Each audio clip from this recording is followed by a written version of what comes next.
Had two hearings. My point is this: the ARB nor the previous congressional investigations had access to your emails, did they?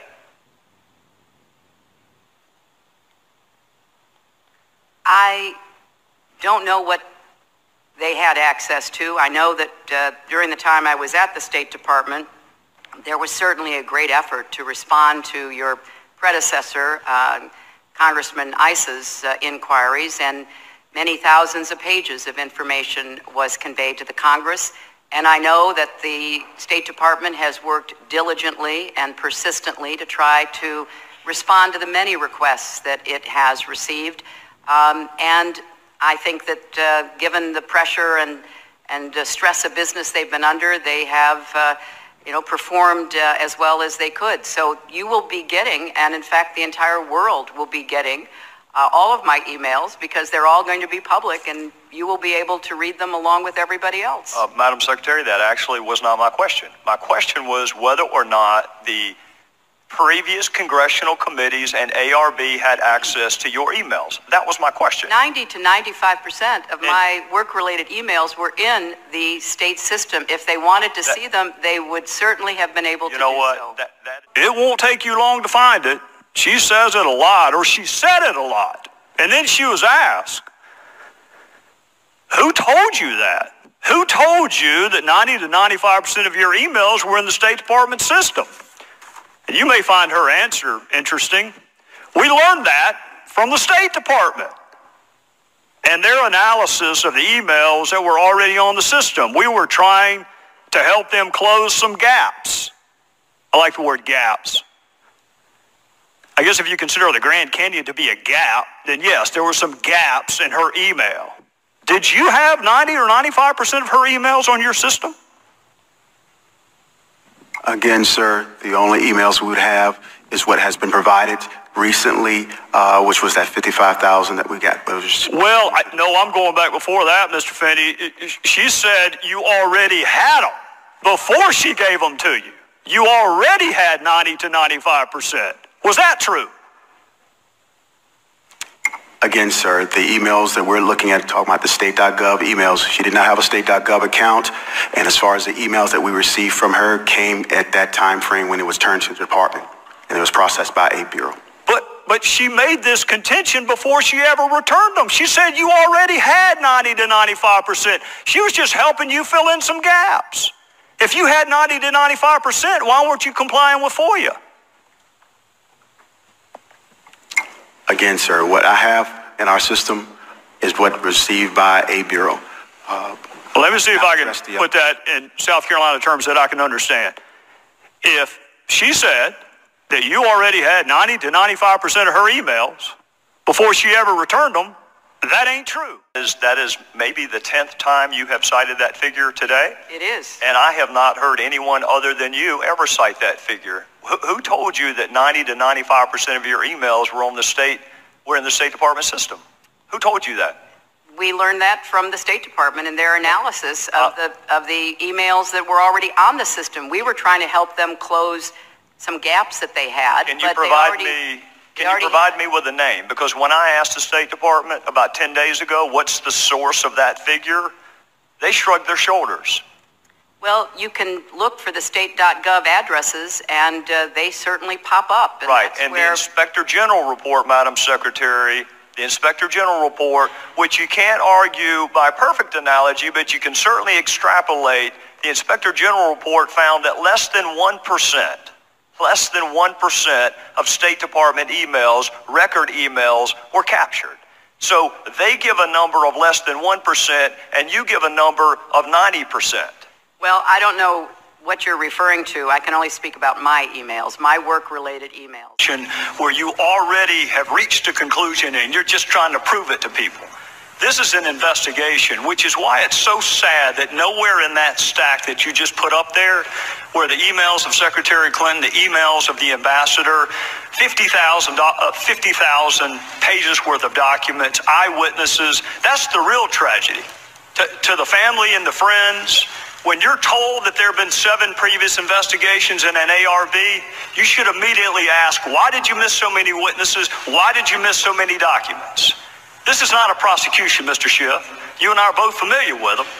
I've reached no conclusions, and I would advise you to not reach any conclusions either until we reach the end. There are 20 more witnesses, so I'll agree not to reach any conclusions if you'll do the same.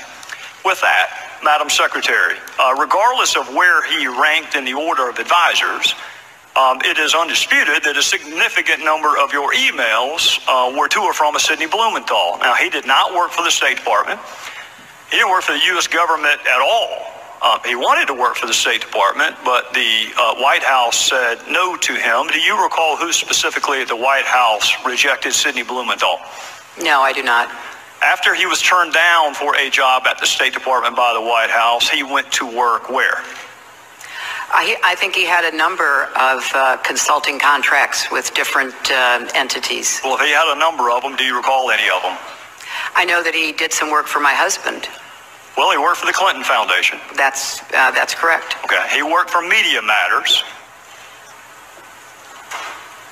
I'm sure he did. He worked for Correct the Record. I'm sure he did. When you were asked about Sidney Blumenthal, you said he was an old friend who sent you unsolicited emails, which you passed on in some instances because you wanted to hear from people outside what you called the bubble. We will ignore for a second whether or not Sidney Blumenthal is outside the bubble, but I do want to ask you about a couple of those other comments, because what you left out was that he was an old friend who knew absolutely nothing about Libya, was critical of President Obama and others that you work with, loved to send you political and image advice, had business interests in Libya, which he not only alerted you to, but solicited your help for. And you often forwarded his emails, but usually only after you redacted out any identifiers so nobody knew where the information was coming from. What does the word unsolicited mean to you?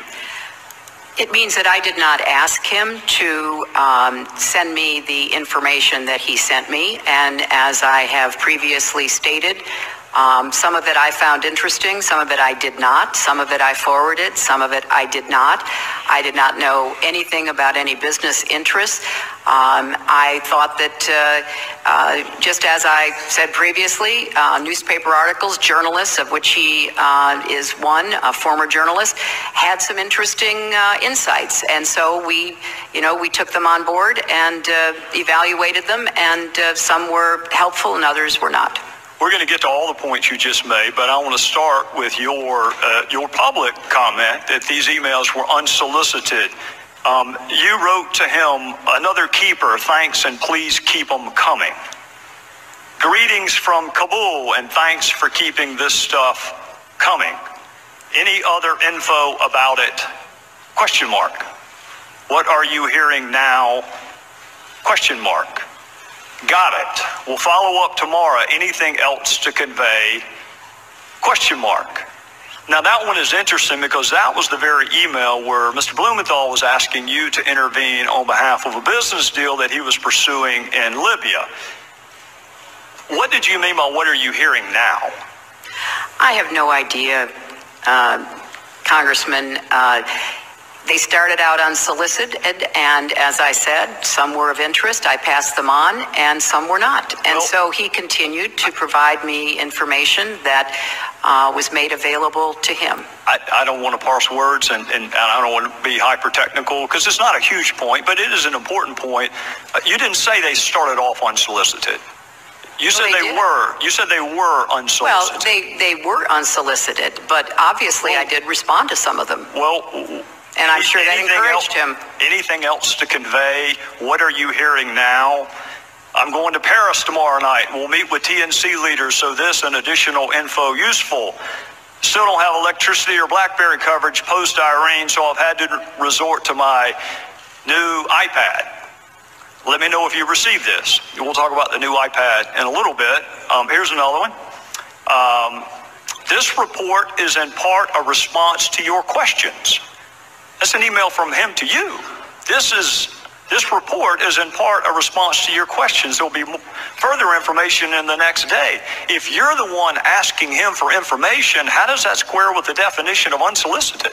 I said it began that way, Mr. Chairman, and I will add that both Chris Stevens and Gene Kretz found some of the information interesting, far more than I could, because they knew some of the characters who were being mentioned, and they were the ones, the kind of persons with the expertise that I asked to evaluate to see whether there was any useful information. We're going to get to that in a second. Now, before you give Mr. Blumenthal too much credit, you agree he didn't write a single one of those cables or memos he sent you. I'm sorry, what? He didn't write a single one of those cables or memos. I don't know who wrote them. He's the one who sent them to me. Would you be surprised to know not a single one of those was from him? I don't know where he got the information that he was sending to me. Did you ask? You're sending me very specific, detailed intelligence. What is your source? That seems to me like a pretty good question. I did learn later that he was talking to or sharing information from former American intelligence officials. By the name of? Who wrote those cables? I don't recall. I don't know, Mr. Chairman. You had his information passed on to others, but at least on one occasion you asked Ms. Abedine, can you print without any identifiers? Why would you want his name removed? Because I thought that it would be more important to just look at the substance and to make a determination as to whether or not there was anything to it. Well, don't people have a right to know the source of the information so they can determine credibility? But he wasn't, as you just said, the source of the information. But you didn't know that, Madam Secretary, and that's what you just said. No, Mr. Chairman. I said that I knew that he didn't have the sources to provide that information. I knew he was getting it from somewhere else. Whether he knew a lot of journalists, he knew others in Washington. It could have been a variety of people. Well, if you're going to determine credibility, don't you want to know the source? Well, it wasn't credibility so much as trying to follow the threads that were mentioned about individuals. And as I already stated, some of it was useful and some of it was not. Well, did the president know that Mr. Blumenthal was advising you? He wasn't advising me. And, you know, Did he Mr. know Chairman, that he was your most prolific emailer that we have found on the subjects of Libya and Benghazi? That's because I didn't do most of my work That's about fair. Libya I'm not challenging that, Madam Secretary. I am not challenging that. All I'm telling you is the documents show he was your most prolific emailer on Libya and Benghazi. And my question to you is, did the president, the same White House that said you can't handle him, can't hire him, did he know that he was advising you? He was not advising me, and I have no reason to have ever mentioned that or know that the president knew that. All right, I want to draw your attention to an email about Libya from Mr. Blumenthal to you dated April 2011. It will be Exhibit 67. And this is informative. Should we pass on, and in parentheticals, unidentified to the White House? If you were going to pass something on to the White House, why would you take off the identifiers? Because it was important to evaluate the information, and from a lot of intelligence that I have certainly reviewed over the years, you often don't have the source of the intelligence. You look at the intelligence and you try to determine whether or not it is credible, whether it can be followed up on. Well, I'm going to accept the fact that you and I come from different backgrounds, because I can tell you that an unsourced comment could never be uttered in any courtroom. You have We're not talking about courtrooms, Mr. Chairman. We're talking about intelligence. No, we're talking about credibility and the ability to assess who a source is, and whether or not that source has ever been to Libya, knows anything about Libya, or has business interest in Libya, all of which would be important if you were going to determine the credibility, which I think is why you probably took his information off of what you sent to the White House. But here's another possible explanation that may give us a sense of why maybe the White House didn't want you to hire him in the first place. In one email, he wrote this about the President's Secretary of Defense. I infer Gates' problem is losing an internal debate. Tyler, and by the way, Tyler Drumheller, that's who actually authored the cables that you got from Mr. Blumenthal. Tyler knows him well and says he's a mean, vicious little, I'm not going to say the word, but he did. This is an email from Blumenthal to you about the President, Secretary of Defense. And here's another Blumenthal email to you about President's National Security Advisor. Frankly, Tom Donilon's babbling rhetoric about narratives on a phone briefing of reporters on March the 10th has inspired derision among serious foreign policy analysts, both here and abroad. And here's another one from what you say is your old friend, Sidney Blumenthal. This is a quote from him. I would say Obama, and by the way, he left the president part out. I would say Obama appears to be intent on seizing defeat from the jaws of victory. He and his political cronies in the White House in Chicago are, to say the least, unenthusiastic about regime change in Libya. Obama's lukewarm and self-contradicting statements have produced what is, at least for the moment, operational paralysis. I think that may give us a better understanding of why the White House may have told you you cannot hire him. Blumenthal could not get hired by our government, didn't pass any background check at all, had no role with our government, had never been to Libya, had no expertise in Libya, was critical of the president and others that you worked with, shared polling data with you on the intervention in Libya, gave you political advice on how to take credit for Libya, all the while working for the Clinton Foundation and some pseudo-news entities. And Madam Secretary, he had unfettered access to you. And he used that access, at least on one occasion, to ask you to intervene on behalf of a business venture. Do you recall that? You know, Mr. Chairman, if you don't have any friends who say unkind things privately, I congratulate you. But from my perspective, I'd like to think I'd correct them. I don't know what this line of questioning does to help us get to the bottom of the deaths of 4 Americans. I'll be happy to help you understand that, Madam Secretary. But I want to reiterate what I said to Congresswoman Sanchez. These were originally unsolicited. You've just said that perhaps the main, if not the exclusive author, was a former intelligence agent for our country who rose to the highest levels of the CIA and who was given credit for being one of the very few who pointed out that the intelligence used by the Bush administration to go to war in Iraq was wrong.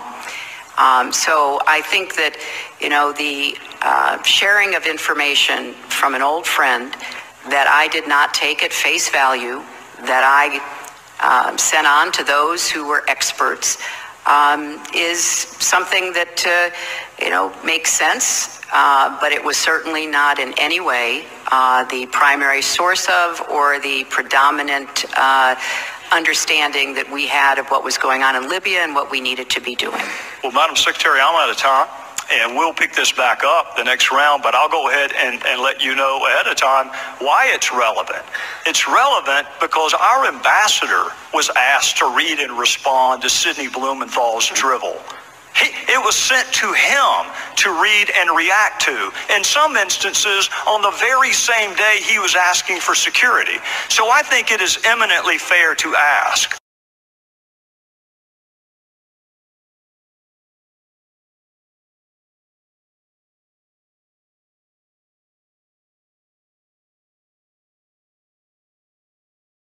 News alert. Breaking news, a stunning new report from The Hill tonight. It ties Democrats and Republicans to the very same lobbyists who met with Donald Trump Jr. John Sununu, Greg Jarrett, Jay Sekulow, Larry Elder, Ari Fleischer, Patrick J. Buchanan, and Dr. Sebastian Gorka, all here on this busy Friday breaking news edition of Hannity. Also, a Hannity investigation into what is real collusion between Democrats and the media that they're not telling you about. That is tonight's very important opening monologue.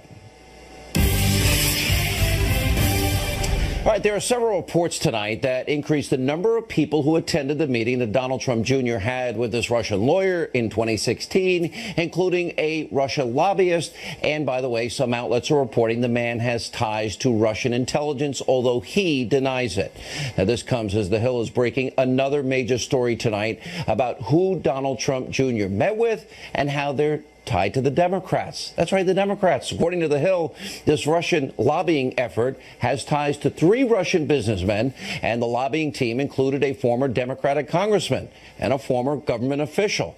Now, the report also details how these pro-Russian lobbyists, including one of the people who met with Donald Trump Jr., also tried to meet with Democrat and Republican members of Congress. So, in other words, a lot of people involved in this. And we're also learning tonight that back in March, Senator Chuck Grassley, he published a complaint where he detailed how a Russian lobbyist in this story worked with that group we've been telling you about, Fusion GPS. Remember, they published the fake document about President Trump, and that goes to the Ritz-Carlton, and that goes to hookers. Remember all that? But they were there to lobby Congress on one that matters. There's also new information on how several Obama administration agencies allowed this Russian lawyer to enter the U.S. back in 2015 and stay until through her June 9th meeting with Donald Trump Jr.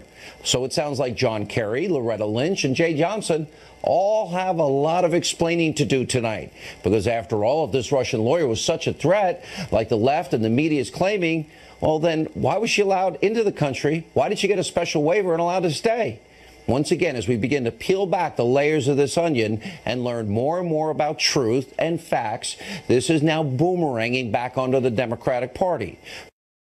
Revelation about the Clintons, their financial ties to Russia, and more potential evidence of a major pay-to-play scheme with millions of dollars. Now, in a WikiLeaks email allegedly from the Clinton campaign chairman, John Podesta, his inbox, a staffer actually bragged about stopping a story that tied Clinton to the Magnitsky Act. And it reads in part, quote, with the help of the research team, we killed a Bloomberg story trying to link Hillary Rodham Clinton's opposition to the Magnitsky Act and the bill to a $500,000 speech that William Jefferson Clinton gave in Moscow. By the way, double his normal speaking fee.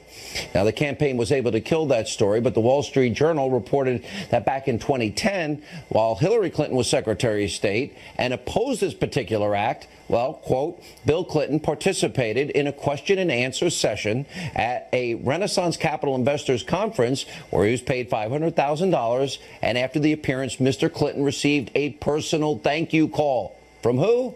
Vladimir Putin, then the Russian prime minister. The government news agency TASS reported that.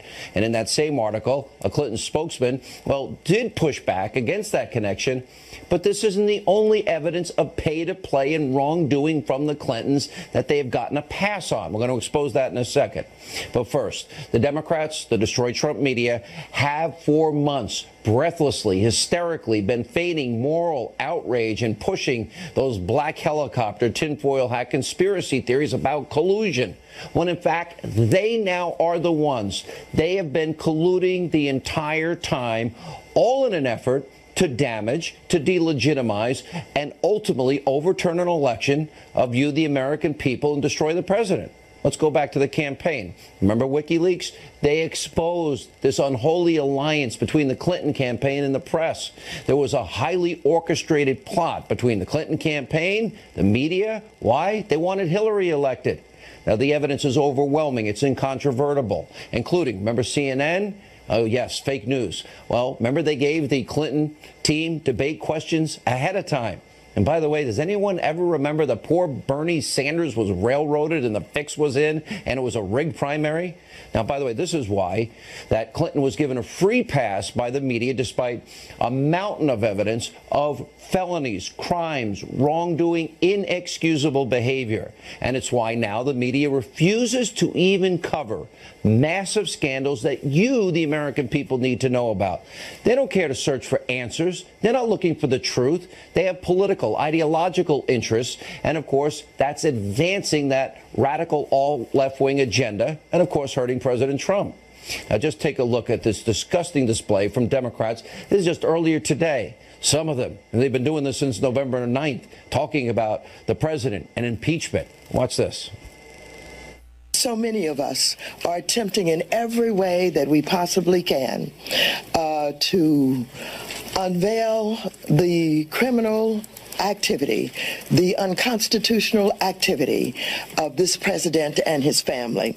So I have dubbed them the criminal clan a long time ago. I've always been reluctant because I think impeachment is something that really has an impact on the country. So when the facts are clear, the law is certainly clear. When the facts are clear, then this Congress will make a decision. Now, here's the thing. When it comes to Democrats, once again, calling for impeachment, it doesn't matter what does or doesn't happen. This has been their goal for a very long time. All these cries, impeachment, impeachment, all the hysteria, all the conspiracy theories, it's really about distracting you, the American people, from real scandals that they're not reporting on, that we're investigating. And of course, we will continue to investigate. We will continue to expose them because you deserve answers, the truth, and people need to be held responsible for their actions. For example, back in January, we've been telling you, Politico uncovered a massive, huge scandal, much bigger than Trump-Russia. Here's the headline. Ukrainian efforts to sabotage Trump. Oh, a foreign government backfire.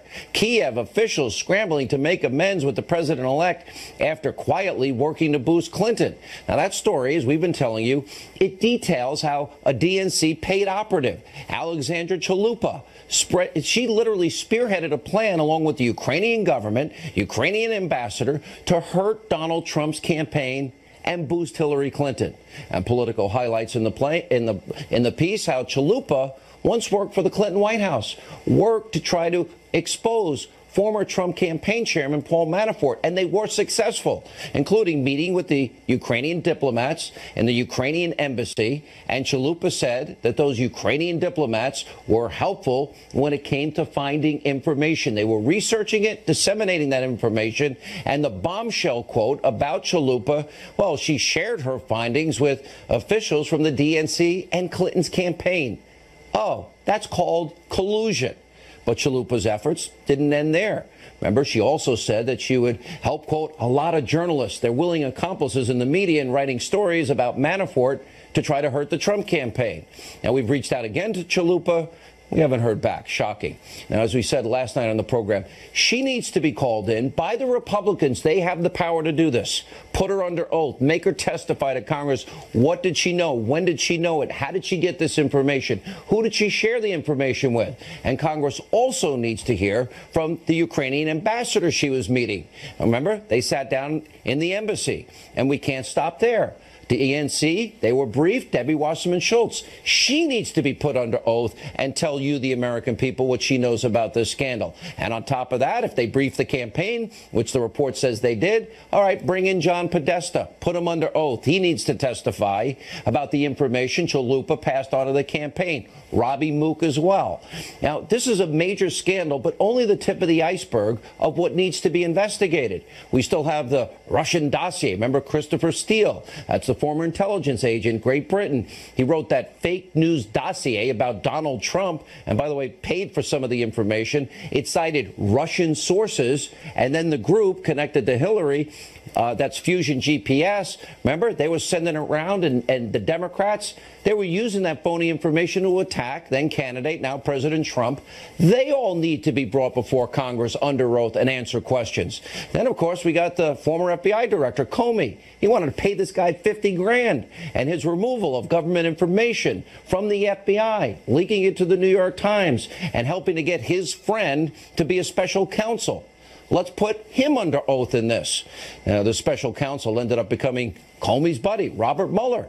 Oh, okay. Then he hires Hillary Clinton's attorney. We've been saying this over and over again. It is now time to start investigating the investigator, but in mainstream media. Now, Mueller may be actually breaking out the law by carrying out this investigation when it's James Comey, his BFF, is the key witness. And Mueller's hiring, let's see, members to his team, donating thousands and thousands to Obama and Clinton. Take a look at the graphic. His investigators have donated tens and tens of thousands of dollars to the likes of Hillary and Obama. And what's even worse is one of the lawyers of Mueller's team, well, he was working for Clinton and the Clinton Foundation. And we've also learned that the former Obama Attorney General, Loretta Lynch, influenced the investigation into the email server scandal, pressuring James Comey to call it a matter instead of an investigation. Then, of course, the 40-minute tarmac meeting with Bill Clinton. When are we going to put these people under oath? It's got to happen sooner than later. And by the way, go to all of this. It includes, reopening. This is the most important part. If we're going to have equal justice under the law, reopen Hillary Clinton's email investigation. Since we know, well, that in that particular case, Lynch influenced that investigation. Only a matter? Not really. There's also Hillary breaking the law, having secret, top secret, special access program, classified information on her server. That's mishandling by definition. And then destroying some. Then the corrupt Uranium One deal. Remember, she was serving as Secretary of State, approved the transfer of up to 20%. America's uranium, the foundational material for nuclear weapons, a real Russian conspiracy. That goes to Vladimir Putin. That goes to the Russians. And people involved in that deal kicked back as much as $145 million into the Clinton Foundation. That's called bribery where I grew up. And while Bill Clinton doubled his speaking fees in Moscow. Nobody else is telling you this. It's outrageous, the double standard. It is beyond anything I've seen in my lifetime.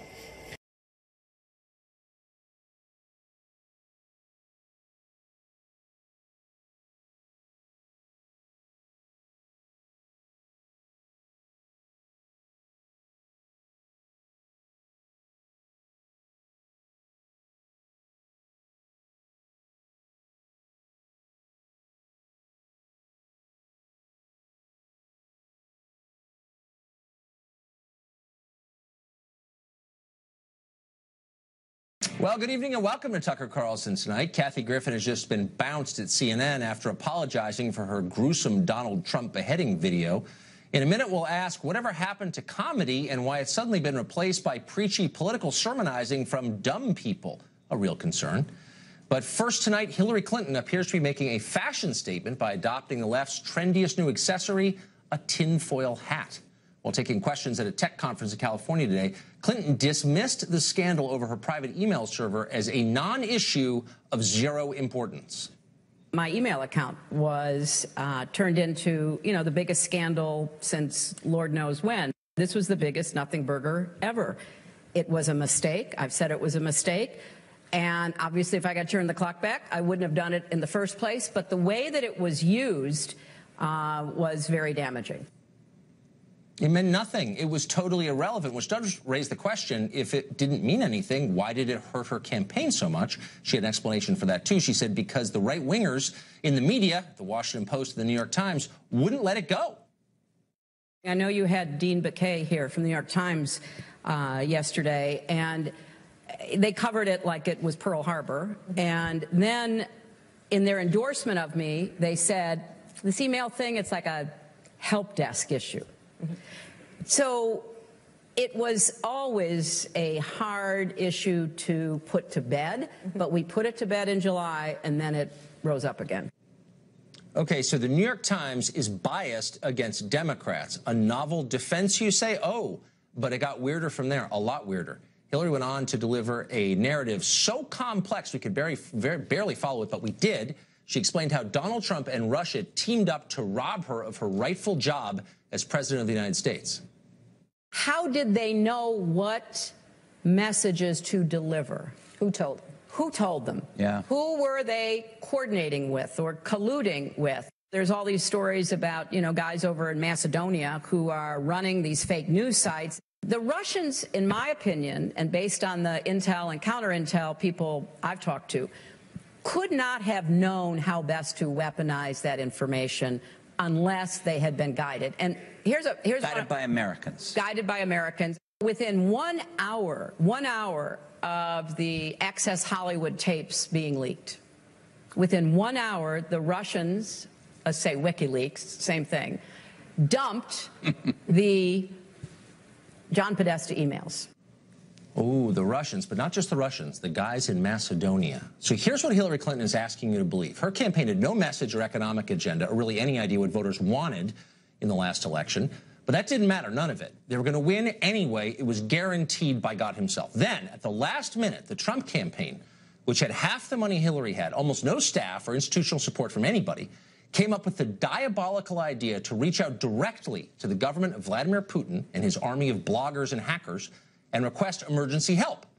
Putin complied, of course, because Trump was his puppet, perhaps even a secret agent of the Kremlin working directly for him. What happened next is history, or as Hillary herself might put it, her story. Unnamed members of Trump's campaign asked Russia to hack the DNC and the personal Gmail account of Clinton's campaign chairman, John Podesta, having deduced this must be the best way to hurt her in the campaign. The emails they exposed found a cushy relationship between the media and the Democratic Party. They showed evidence the Democratic primary process was rigged in Clinton's favor. They exposed Wall Street speech transcripts Clinton wanted to keep secret. The Trump people imagined all of this would be enough to win, but not so. In fact, Hillary explained today the emails the Russian hacked were boring and contained nothing of note, nothing worth knowing. So to increase the potency of this scheme, the Trump campaign ordered Russia to manufacture something called fake news out of the emails and distribute them through their network of bogus news outlets, which, by the way, they have. You probably didn't know that. Now researchers at Stanford have actually discovered that the fake news Hillary refers to was seen by almost nobody and believed by even fewer people. But according to Hillary, it was enough in the end to bamboozle the sad and easily confused voters of Pennsylvania and Wisconsin into mistakenly voting for Donald Trump. And by the way, she feels sorry for them for doing that. According to Hillary, the Trump campaign was so intimately tied to the vast Russian propaganda apparatus that they dictated the release of John Podesta's emails down to the minute in order to achieve maximum effect. They were apparently successful in this, even though, according to Hillary, nothing bad was in the emails in the first place, and they should have had no effect at all. Is that diabolical enough for you? Now, keep in mind that Hillary confidently asserted all of this today while providing precisely no evidence that any of it ever happened. A conspiracy so vast, she doesn't need to prove it. Now, no matter how much you may dislike Hillary Clinton, and some of you may, it was a poignant performance to watch. You almost wanted to help her. Mark Stein is a writer, a columnist, and a regular sub for Rush Limbaugh on the radio, and he joins us tonight. Did you have the same reaction I did, which is, boy, this is making me uncomfortable. I feel sorry for this person. Well, that was my first reaction. My second reaction, Tucker, was to say, if I ever run for president, I want these same Macedonian campaign consultants who are the geniuses. That's who the Russians go to when they want to really sew up a presidential campaign. That's too good. Have you noticed? Now, we're making fun of Hillary Clinton, and actually my sympathy for her is sincere because I thought this was deranged, what she said today. But she's not the first. She's the third Democratic presidential candidate in a row to lose and still make the case, I didn't actually lose. Kerry made that case. Gore made that case. Do you see a theme here? Well, in fairness, Al Gore and John Kerry lost to conventional candidates. What Donald Trump did was unprecedented. He'd never been elected to the school board. He had no ground game. He spent less money than anybody since Chester Arthur. He veered erratically off message. So sometimes he'd be talking about Make America Great Again, and 10 minutes later he'd be going on about how Macy's stock has tanked since they stopped carrying Trump ties. And yet somehow he manages to beat the most qualified candidate ever to run for the presidency of the United States. And the Democrats and the candidate herself just can't accept that this happened. And in a sense, they're right. If it was a military campaign, they'd be teaching it at staff colleges across the world for the next 2 centuries. Well, I think that's a fair point. No, you're making a great point. I mean, this is a pretty conventional defense mechanism, psychological reaction to it. I wish it weren't dragging our foreign policy down along with it, though. No, and I think that's true. I mean, if you were Putin at this stage, let's say that Trump is a Russian agent. If you were Putin, you'd have to think you'd actually got a twofer, because right now Hillary is telling the American people whatever happens, the Russians are behind it. That's how cunning they are. That's how their power is so all-pervasive. Later in that bizarre performance, she starts going on about how Cambridge Analytica, this data mining group, apparently insisted in return for providing Trump with data that he hire Kellyanne Conway and Steve Bannon. So as Hillary sees it, Kellyanne Conway is some kind of Soviet honey trap who's at the heart of this of this campaign. I don't even understand that, because Cambridge Analytica, as I understand it, was set up by some British company. So the plot thickens because now we've got rogue double agents from MI6, probably Kim Philby, if you remember. And Anthony Blunt. Cold War day. I mean, but that's the thing. And what you have to ask is who's behind the Russians? Well, it's this Cambridge Analytica. So it's the British behind the Russians. But who's behind the British? Well, it's the Macedonians. They're behind everything. But I guess what's so ludicrous about this is they're blaming the Trump campaign's collusion with Russia. Now, the Russians, whatever their skills, can't build a reliable escalator. I don't think they could pull this off. And the Trump campaign was pure message. That's all they had. They had no money. They were disorganized deeply in a lot of ways. There's no way they could have. I mean, if you know anything about how it actually happened, this is insane. Well, the fantastic thing about the Trump campaign, if you forgive me coming the unassimilated foreigner on you, Tucker, but presidential politics, the conventions had gotten so hopelessly boring. And Hillary ran an utterly conventional campaign. She paid talentless, mediocre people large sums of money to do the same things they've done for every other candidate. And Trump just comes along, he's bored stiff by all that, and it says he just does it his way and blows all those stupid conventions out of the water. And the Republicans hated him for doing that, and the Democrats still can't actually believe he did it. Mark Stein, you are single-handedly making me pro-immigration, at least in your case. Thank you for joining us tonight. More Macedonian immigrants, Tucker. That's what we need. They're already here. Oh! Thanks, Mark.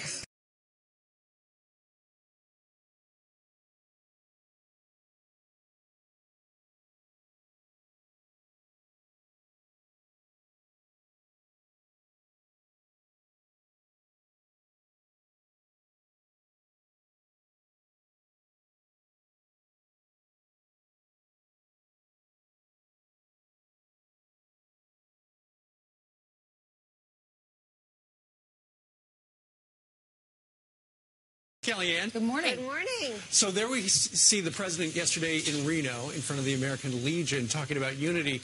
But you pick up the New York Times today and it doesn't look like there's any unity between the president and Mitch McConnell, the Senate Majority Leader. What's going on behind the scenes? Look, there's a huge disconnect between what the media are telling Americans is important to them and what Americans are telling your pollsters and their pollsters and all of us what's important to them. The president is very focused on the issues that he addressed in the last 3 days. A new policy in Afghanistan, a way forward that also brings India and Pakistan into the fold. You have day 2 where he talked about illegal immigration and the border wall, sanctuary cities legislation that's passed the House, Kate's law passed the House, waiting for the Senate to act, 47% decrease in illegal boarding crossings, including a decrease in the number of children coming over, also illegally. And that's important because we want them to be protected. This is about safety and security for all at the border. And then yesterday, of course, the media just don't want to cover what happened. The president besieged the nation to unify, to appeal to our better angels, our higher purposes, the things that bind us together as Americans. We're all on the same team. That got scant coverage. The other thing that got scant coverage is the law that he passed. We have 470,000 veterans waiting for a disposition on their benefits claims. He and Secretary Shulkin at the VA have acted yet again on behalf of veterans in the first 7 months on the job, this time making sure that veterans can access those benefits longer past an artificial deadline that existed, but also to get a quicker disposition on the benefits. People talk about, does the president have support in the Senate?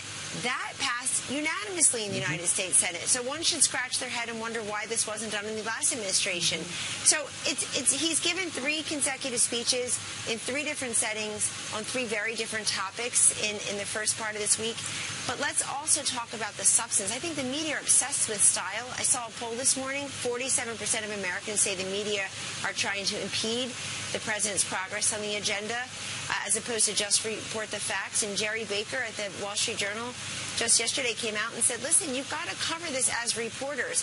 This has become opinion commentary disguised as reporting, particularly when the president mentions the media. So I think the media need to do their job. He's doing their job. All right, Kellyanne, let's talk about the wall, because he was saying at the rally 2 nights ago he's going to shut down the government if the wall is not funded by our Congress, our leaders in Washington. And then you had Paul Ryan saying, I don't think that was smart. I don't want to shut down the government. And, of course, you have the Democrats that are saying that's not wise either. Is he going to stick to this? He's going to stick to building that wall, Ainsley, and he wants the money to pay for it. The president ran on building the wall. one on building the wall and has remained steadfastly committed to doing it. And anybody who is surprised by that has not been paying attention for over 2 years. And again, just the prospect of the wall being built, the prospect of this man being president has resulted in a decrease in illegal border crossings. And this is important because people understand that a sovereign nation needs physical borders. This country has spent billions of dollars over the years helping other nations protect their own borders. It's high time we do it here. So he's telling Congress he's building the wall, he expects the funding, and it's up to them. It's up to them to work collaboratively. We hope they do. But we know that they're going to need 60 votes in the Senate. The House put it up there. Mark Meadows tweeted in favor of the president holding his ground. But Nancy Pelosi said this: President Trump's multi-billion-dollar border wall boondoggle is strongly opposed by Democrats and many Republicans. Dems will stand fast against immoral, ineffective border wall. Now, many had a different tone in 2006 when they funded 700 miles of border fence. Has the president now, since he's been to the border so often, now changed his tone a little bit instead of saying just a big wall? Some areas he wants to be able to see through. Other areas fence will do. Has he adjusted some of his thinking at all? No, as he always does, he consults with the experts. And that's what he did, because he always promised to consult with his generals on Afghanistan. That's what he did. You heard the product of that Monday night. The same thing here. He's consulting with experts to see what is possible, what is most effective down there. But make no mistake, his first job as president is to keep us safe and secure. And he looks at this border wall as being a piece of that. You mentioned Nancy Pelosi. She says a lot of things every day. None are positive. None are particularly policy-centric. But my favorite Nancy Pelosi story from yesterday that got very little coverage is it was none other than her father, as mayor of Baltimore, who helped to erect and place a number of Confederate war generals statues in the city of Baltimore. So I don't want that to slide by without a great deal of coverage. That's fantastic. Meanwhile, Jeff Flake's going to be joining us shortly, actually about an hour. And I'm wondering, I see the president went and tweeted after Jeff Flake says weak on crime, weak on the border. Do you think, if you look at his record and you know the president as well as anybody, do you think there's a medium ground between the two? We certainly hope that Senator Flake will continue to support the agenda that he ran on and that the president ran on. That includes repealing and replacing Obamacare. We're hearing from some senators and a lot of governors about a way forward there. The Graham-Cassidy bill is getting some conversation here, obviously some consideration. We're hearing from governors because this is still untenable. We also know that Senator Flake is for lower taxes. We hope we can rely on him for tax reform. But, that's on the border issue. This is something that the president has been very, very strong and very solid on. And we do hope that the members of Congress in the House and the Senate continue to support that, because you've got folks, including there in Arizona. You saw the rally the other night. You've seen the statistics. You saw President Trump win the state by 5 points over Hillary Clinton, who was going to turn Arizona blue. No. Yeah. And in large part based on this issue of safety and security at the border and elsewhere. But the worry is that if the president doesn't back Jeff Flake, that you could turn the next senator, could be blue if there's a primary fight, especially if John McCain decides to retire because of the nature of Arizona. You know politics as well as anyone. That's a real risk, don't you think? Well, what I think is that the Democrats are defending 25 Senate seats next year. Republicans are defending 8. There are 10 Senate seats in states that the president won. 5 he carried by significant double digits. My eye is on those Democratic senators in North Dakota, Indiana, West Virginia, certainly Missouri, Michigan, states that he won, where they are now in the hot seats, and they're going to have to face their constituents and explain to them why they couldn't back meaningful tax reform and tax relief. But we really do want the support of the senators and the members of Congress. Many of them like to go on TV rather than help behind the scenes. I'll leave that to them to decide where their best and highest use is. Yep. But we prefer to have help behind the scenes too on, again, policy issues that these senators have ran successfully on for years, if not decades, that the president ran successfully on less than a year ago. Well, I tell you what, Kellyanne, James Clapper has been behind the scenes for many years, worked for a number of administrations, one of the top spies in the whole wide world. A couple of nights ago on television, he said he wondered whether or not the president was fit to be president, fit to serve. If James Clapper's watching right now, what's your message to him? It's such an absurd and is such an absurd analysis, playing armchair psychiatrist, and it's not just him, it's a lot of people on TV. I remember, I'm old enough to remember when news stations reported the news and didn't just have a parade of pundits going out there and opinionating and rendering their opinions, pontificating and conjecturing. And I think it leads to analysis like this because people end up with very little to say. They're not compelled, they're not forced. Nobody demands that they actually report facts and figures. Is this over the line, though, Kellyanne? Is this over the line? This is the director of national television. It's way over the line. It's way over the line. You know, the media and other opinion leaders they were way too afraid of President Obama and his administration, and they're not afraid enough here, meaning they say, well, this is just our job to report the facts and hold people accountable. That's not what that is, and I won't repeat what they're saying because it gives it oxygen. I mean, but look at the crack up of the major left. You've got Hillary Clinton, who Democrats are whispering all over this town. They wish that this book didn't happen, that she would just either make herself useful or fade out of the limelight. Where is her big C4 trying to help women and children around the globe? Where's her bipartisan effort to try to help with infrastructure, meaningful tax reform, or the opioid crisis that I work on in the building behind you every single day? We haven't heard from her. All right, Kellyanne. She failed to make history, and she succeeds at making excuses. And that is emblematic of a Democratic Party now that is so bereft of ideas and issues that they have to then play armchair psychiatrists. We're not going to let it happen. It's outrageous. Now she's busy selling a book coming out shortly. All right, Kellyanne, thank you very much for joining. Well, and one of them is Hillary Clinton, who has, in a book excerpt, called the president a creep who made her skin crawl. It seems to be another attempt to blame everybody but herself for her presidential loss. What's the president's reaction to that? He has very little reaction to Hillary Clinton. I don't hear her name much here at all. Her agenda didn't win. She didn't win. And more to the point, when people say that those of us who work in the Trump administration are still talking about Hillary Clinton, still talking about the campaign, it's because she won't go away. She won't stop. If she really wanted to have a strong, solid voice moving forward, why isn't she running some kind of charitable operation? Why isn't she donating all that considerable money that she and her husband have made? The president said he wanted his attorney general to appoint a special counsel to investigate Hillary Clinton. It hasn't happened. Does he still want that?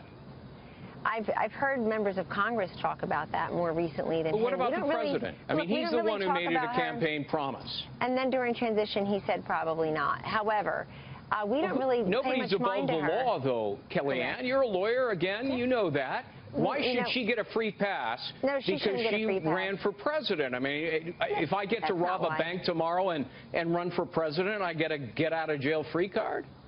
Look, if the Attorney General, if the Department of Justice wants to levy those charges or investigate it, they're welcome to. You have members of Congress who want to do it.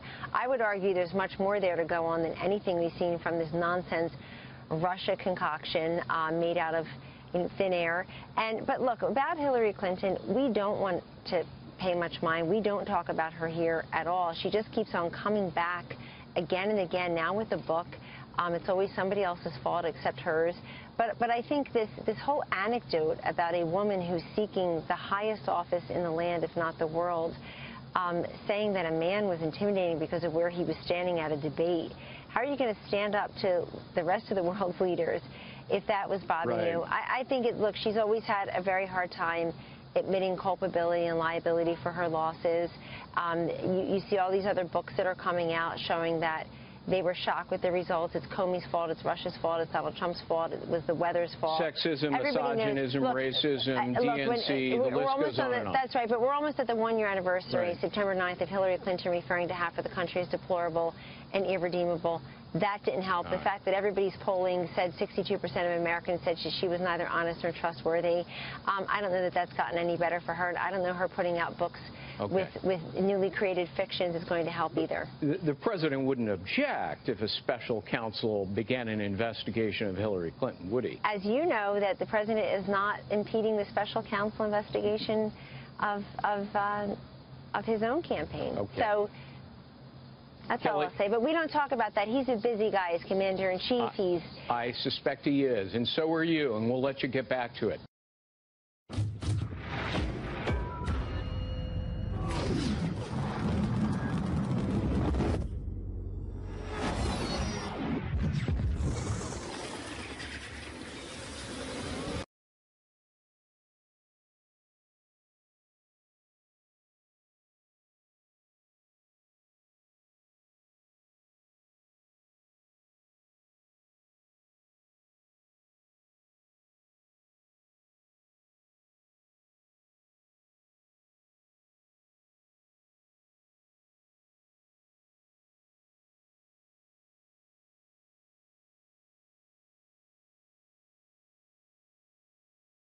behavior in recent weeks. Weird seizures, psychotic facial tics, over-exaggerated reactions, coughing fits, strange lesions on her tongue.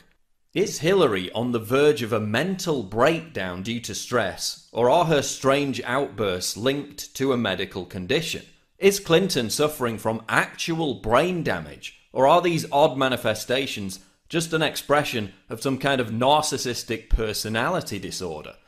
I talked privately with psychologists and psychiatrists to try and answer this question, and here's what they told me. We know Hillary fainted and hit her head back in 2012, leading to a blood clot in her brain. In almost half of sufferers, this leads to side effects and neurological issues. According to neurologist Dr. Daniel Kasiche, Hillary has post-concussion syndrome and cannot tolerate stress-inducing environments.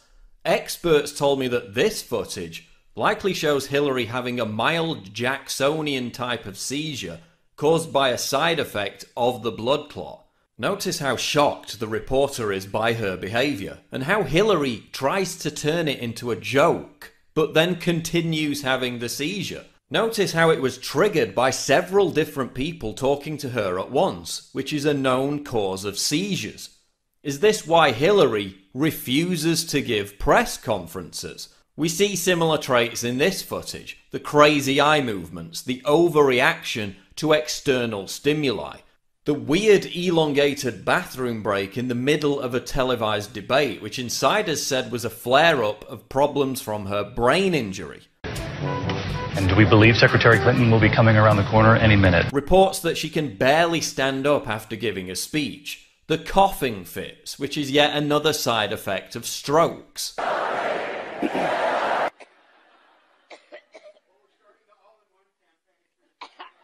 Difficulty swallowing, choking, a garbled voice, again all side effects of strokes. Guess what else is a side effect of strokes? Spontaneous outbursts of laughter that go on for longer than is socially comfortable. I know Bernie Sanders said that, quote, the American people are sick and tired of hearing about your damn emails. But there are a lot of people who are not. Well. Including FBI officials. Some aspects of Hillary's freakish behaviour could be explained by the blood clot, but others could be a manifestation of her notoriously unstable personality and even drug abuse. Her sudden, profound and disproportionate bouts of rage, confirmed by former Secret Service agents, former K-9 handlers, and her own campaign insiders. An anonymous campaign aide told the New York Post that Hillary unleashed, quote, screaming childlike tantrums that have left staff members in tears and unable to work. Byrne paints a disturbing picture of what he claims Hillary is like behind the scenes. When something goes wrong, she seems to go right off the scale. Instead of trying to fix what the problem is, she goes right to anger and berates who she holds responsible for it. Byrne told me that as First Lady, Hillary actually hit a Secret Service agent in the back of the head with a Bible. She became angry about something. She had a Bible in her hand. She didn't actually throw it at him. As he described it to me, she leaned forward and kind of punched him hit him in the head with it. He says the Clinton White House was like a battlefield, and the president showed up one morning with a black eye to prove it. They even said they had to give her, quote, chill pills to calm her down. These outbursts are likely linked to years of persistent drug abuse. Her susceptibility to rage whenever she's challenged would also explain the complete dearth of press conferences and why her campaign builds human walls to keep reporters away. Hillary is also likely on the autism spectrum. She has virtually no empathy for other people. One expert told me that Hillary has high-functioning autism with attendant sociopathy. We came, we saw, he died. This would explain the exaggerated expressions. They're to compensate for what psychiatrists call emotional illiteracy. Could this be why her efforts to connect with people seem so forced, so insincere? I'm just chilling in Cedar Rapids. Barack Obama claims Donald Trump is unfit to be president because of his rhetoric. But is Hillary Clinton physically unfit to be president? Who else was at your home? Were you alone? I was alone, yes. The whole night? Well, yes, the whole night. I don't know why that's funny. I mean, did you have any in-person briefings? I don't find it funny at all. Sanders said that, quote, the American people are sick and tired of hearing about your damn emails. But there are a lot of people who are not. Well, including FBI officials looking into whether national security was compromised because of this server. Hi, Secretary Clinton, will you release a transcript of your paid speeches to Goldman Sachs? No, there's a lot of controversy over the speeches. Senator Clinton, I want to give you a chance to respond. well, I don't know where to start, but let me... Please take 30 seconds. Yes, let me respond. Why do you and the president have such a hyper-partisan view of politics? Well, Chris, if you had walked even a day in our shoes over the last 15 years, I'm sure you'd understand. Your husband received $800,000 for 4 speaking engagements, ostensibly in support of the trade deal, or by a group that supports the trade deal. You've given your own money to your campaign. Is that a conflict of interest? I mean, and how many angels dance on the head of a pin? I have really nothing to. I mean, how do you answer that? I saw some evil laughter. Evil. Evil laughter. No, what's evil laughter? You know, just the way her face contorted, the different shifts in her face, and then the length of time that you laugh and smile. You can kind of tell a lot from the length of time that someone branches out with a smile. I'll tell you a couple of stories about fraud. She didn't just delete tens of thousands of those emails, she wiped the server clean. What, like with a cloth or something? It's no secret that we're going up against some pretty powerful forces that will do and spend whatever it takes to advance a very different vision for America. Personal emails are my personal business. You know, let's release everything. Let's let everybody in America see what I did for 4 years. When you speak to the public, you say, I turned over everything. That's, for the most part, a direct quote. When you talk to the public, you say, I turned over everything. That's for the, people investigating it to try to figure out. But we turned over everything that was work-related. Every single thing. 90 to 95% of my work-related emails were in the state system. If they wanted to see them, they would certainly have been able to do so. You know what? That is maybe the 10th time you have cited that figure today. It is. And I have not heard anyone other than you ever cite that figure. Who told you that 90 to 95% of your emails were in the State Department system? Who told you that? We learned that from the State Department in their analysis of the emails that were already on the system. The Inspector General report found that less than 1% of State Department emails, record emails, were captured. So they give a number of less than 1%, and you give a number of 90%. I have absolute confidence that everything that could be in any way connected to work is now in the possession of the State Department. This pile represents the emails that you sent or received about Libya in 2011, from February through December of 2011. This pile represents the emails you sent or received from early 2012 until the day of the attack. There are 795 emails in this pile. We've counted them. There are 67 emails in this pile in 2012. And I'm troubled by what I see here. I can only conclude by your own records that there was a lack of interest in Libya in 2012. What difference at this point does it make? When I think back now to that day and what she knew, it shows me a lot about her character, that she would choose in that moment to basically perpetuate what she knew was untrue. This was a fast-moving series of events in the fog of war, and I think most Americans understand. How about more generally? Do you think there's something you can do to get a majority of Americans to believe you're trustworthy? Hi, Secretary Clinton. Would you sign this for me? Sure. What's your name? If you can make it out to Christopher Stevens. I think you knew him. Oh, no, just... Yeah, I'm not going to make it out to Chris Stevens. What difference does it make? Here it goes, here. The server contains personal communications from my husband and me. Only time I got on the internet, I did 2 emails, and I ordered Christmas presents from a reservation. Otherwise, I found people said embarrassing things on emails. I didn't want to be one of them.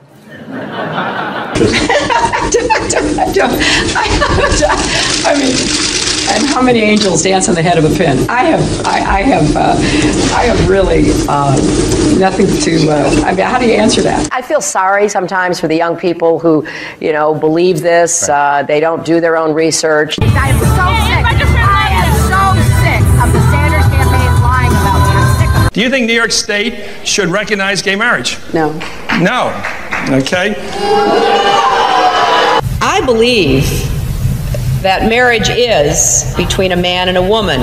I do not support gay marriage. It really is great how long you've supported gay marriage. Yes. I could have supported it sooner. Well, you did it pretty soon. Yeah. Could have been sooner. Fair point.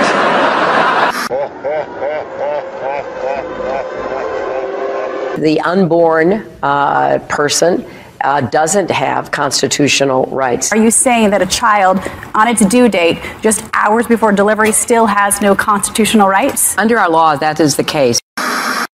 I was a Goldwater girl. I'm very proud that I was a Goldwater girl. Goldwater was against the '64 Civil Rights Act. 40,000 people, half of them Negroes, demonstrate against Goldwater. I am compelled to urge Negroes and all people of goodwill to vote against him. His election would be a tragedy and certainly suicidal almost for the nation and the world. He's a very arrogant person to deal with, which I think is a combination of this vision of Russia and some fundamental insecurity. I could have told him he was a KGB agent. By definition, he doesn't have a soul. I mean, this is a waste of time, right? Как минимум, государственный деятель должен иметь голову. Mrs. Clinton has never been too graceful in her statements. When people push boundaries too far, it's not because they are strong. I remember landing under sniper fire. There was supposed to be some kind of a greeting ceremony at the airport, but instead we just ran with our heads down to get into the vehicles. Her arrival in Bosnia was not quite as dramatic as Clinton put it. Good to see you. Once again, her memory doesn't match our videotape. She and her daughter Chelsea lingered on the tarmac to greet U.S. military officials. Took photos. There was the group of 7th graders on the tarmac too. And then Senator Clinton walked to the armored vehicle where she did eventually dock and enter. During the parade in which she participated, her campaign roped off reporters so they wouldn't interfere with the candidate. Memory should always match the videotape. I have been a critic of NAFTA from the very beginning. I think that NAFTA is proving its worth. It was one of the highlights of President Clinton's first term, passage of the North American Free Trade Agreement, also known as NAFTA. Critics blame NAFTA for the loss of manufacturing jobs in industrial states including Ohio and Pennsylvania. Hillary Clinton helped get NAFTA approved. She held at least 5 meetings to strategize about how to win congressional approval. She helped the White House block opposition from labor and environmental groups, and she was the featured speaker at a crucial meeting. Participants in that event said, quote, her remarks were totally pro-NAFTA. Was NAFTA a mistake? NAFTA was a mistake to the extent that it did not deliver on what we had hoped it would. Your opponents are saying that that's really part of a larger pattern with you, that you often avoid taking firm positions on controversial issues. They are going to people showing videos of Donald Trump insulting Islam and Muslims in order to recruit more radical jihadists. Fact checkers have said that she was wrong. All my grandparents, came over here, and turns out only 1 was an immigrant, 3 were not. And then, frankly, there are those who are saying the best thing that could happen to us is be attacked by somebody. Just bring it on, because that would unify us. It would legitimize the regime. That's the reason I say, if anybody's going to do it, we ought to do it, because we have the capability of doing it. you know, we're not going to give anything up, and in fact, we're going to provoke an attack, because then we will be in power for as long as anyone can imagine. I represented New York, and I represented New York on 9/11. When we were attacked, where were we attacked? We were attacked in downtown Manhattan, where Wall Street is. I did spend a whole lot of time and effort helping them rebuild. That was good for New York, it was good for the economy, and it was a way to rebuke the terrorists who had attacked our country. 9/11 was bad. I agree with that. It's time for the United States to start thinking of Iraq as a business opportunity. Hi, Secretary Clinton, will you release a transcript of your paid speeches to Goldman Sachs?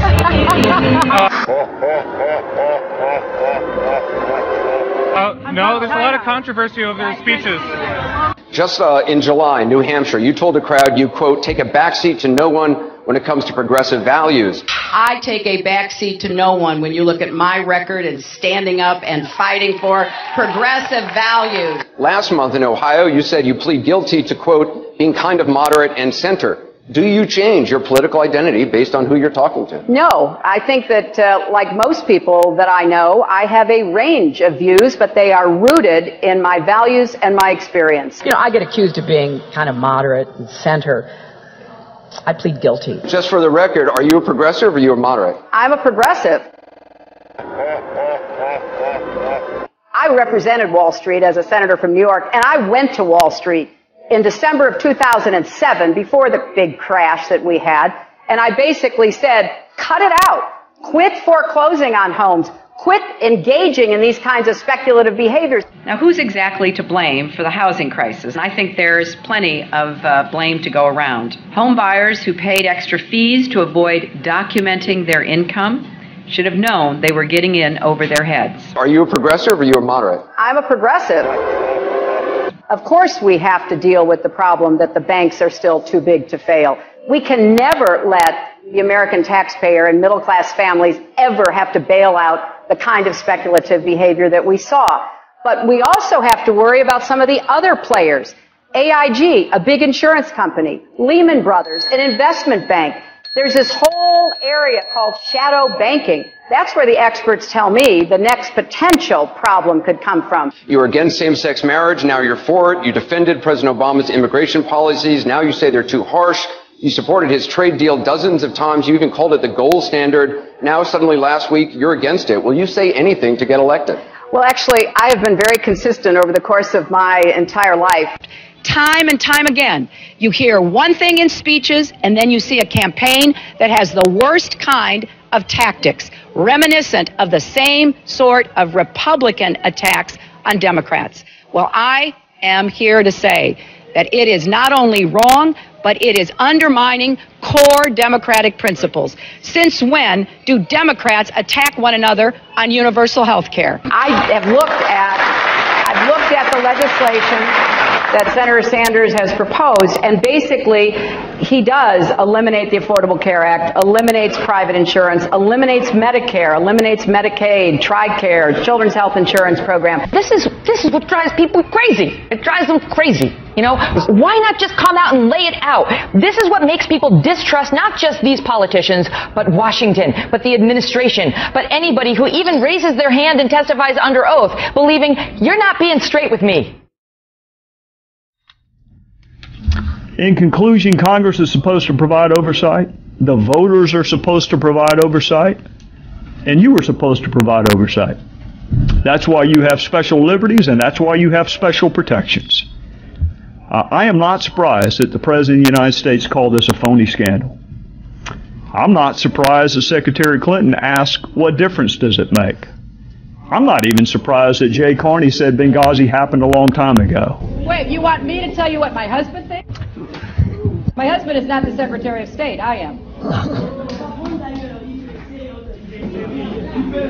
So you ask my opinion, I will tell you my opinion. I'm not going to be channeling my husband. Our heart goes out to you as a mother. I know how difficult it must have been for you, and you were not able to stay throughout the whole movie. I left as soon as Sean came on screen, or the person that portrayed him. I couldn't handle it. Hillary's a liar. I know what she told me. Oh, Pat. I know it must be so hard. So many people want to put this behind them and say, Hillary sat there and she testified. She testified for her own 13 hours, and they say it's done. They say there's no story about Benghazi, and that she did everything she could do through the fog of war, and she came right out and said she is not lying, suggesting you are the one who is lying about what happened at that Air Force base. Bull feathers. That's just plain old bull. I know what she said, and not only did she say it, but Obama said the same thing to me, and Panetta, and Biden, and Susan Rice. I went up to all of them, begging them to tell me what happened. And they all said that it was the video, every one of them. What's incredible, Charles, is you have contemporaneous notes. I mean, in a court of law, this is admissible, if you were at that point, where you wrote down what she said. We are going to have the filmmaker arrested who was responsible for the death of my son. That's what you said at the time. When I interviewed Oz and Tig and Tonto, their first response was, who has motive to lie? Is it Mr. Woods?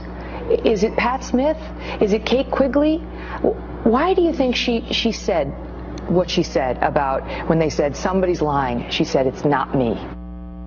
Some have sought to justify this vicious behavior along with the protest that took place at our embassy in Cairo yesterday as a response to inflammatory material posted on the internet. The natural protests that arose because of the outrage over the video were used as an excuse by... Crazy. It drives them crazy. You know, why not just come out and lay it out? This is what makes people distrust not just these politicians, but Washington, but the administration, but anybody who even raises their hand and testifies under oath, believing you're not being straight with me. She's driven to get the power. That is the driving force in her life. She does not answer questions straight out. She is the expert of not saying what she believes.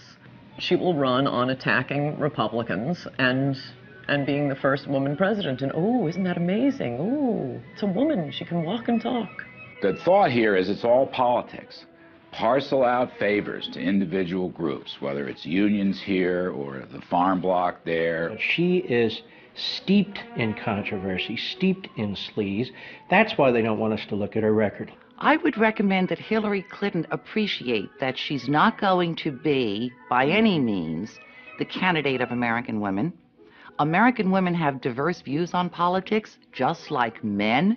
At the core of almost every one of the investigations we did for 8 years, where there were problems, and I mean major problems with the Clinton administration, she was at the core of them. It's part of the Clinton method, which is say what you need to say at any given moment and rely on the lack of memory of the American public and the support of the mainstream media to support that lack of memory. Well, the 20-year plan really is that the Clintons share power. One would be president 8 years, and one would be president another 8 years, over a span of 20 years, with a little Republican in between, perhaps. So in essence, what happened is that Bill and Hillary, in their mid-20s, before they ever took their marital vows, they took their political vow. You know, a lot of people ask me, do we have to go through all these old Clinton scandals again?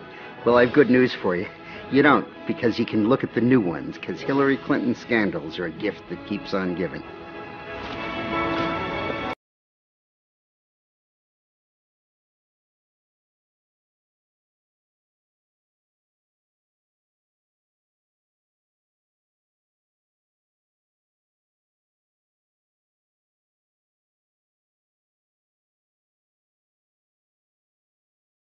Liar is a good one. Scares the hell out of me. Looks good in a pantsuit.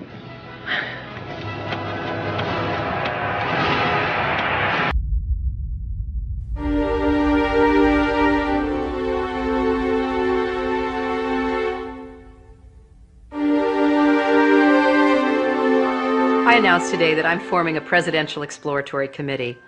I'm not just starting a campaign, though. I'm beginning a conversation with you, with America. So let's talk, let's chat, let's start a dialogue about your ideas and mine. And while I can't visit everyone's living room, I can try. So let the conversation begin. I have a feeling it's going to be very interesting. The challenge for Hillary Clinton on the campaign trail is she has to pretend to be something she's not.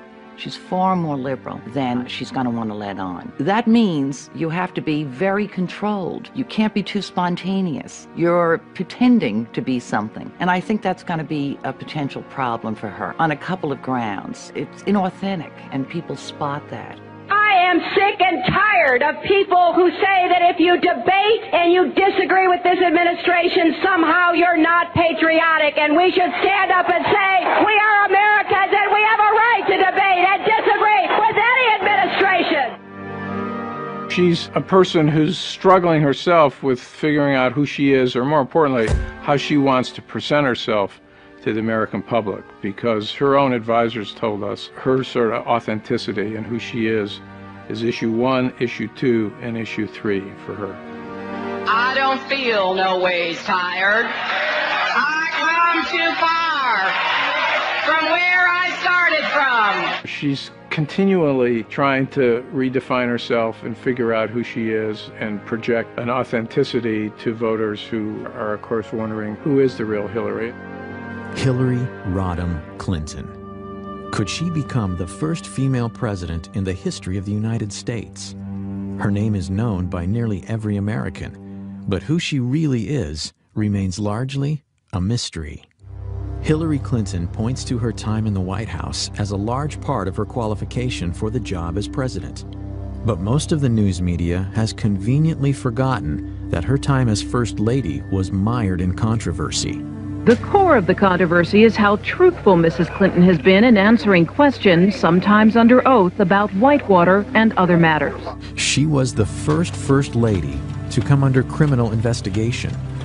In both Little Rock and Washington, D.C., she was plagued by numerous scandals.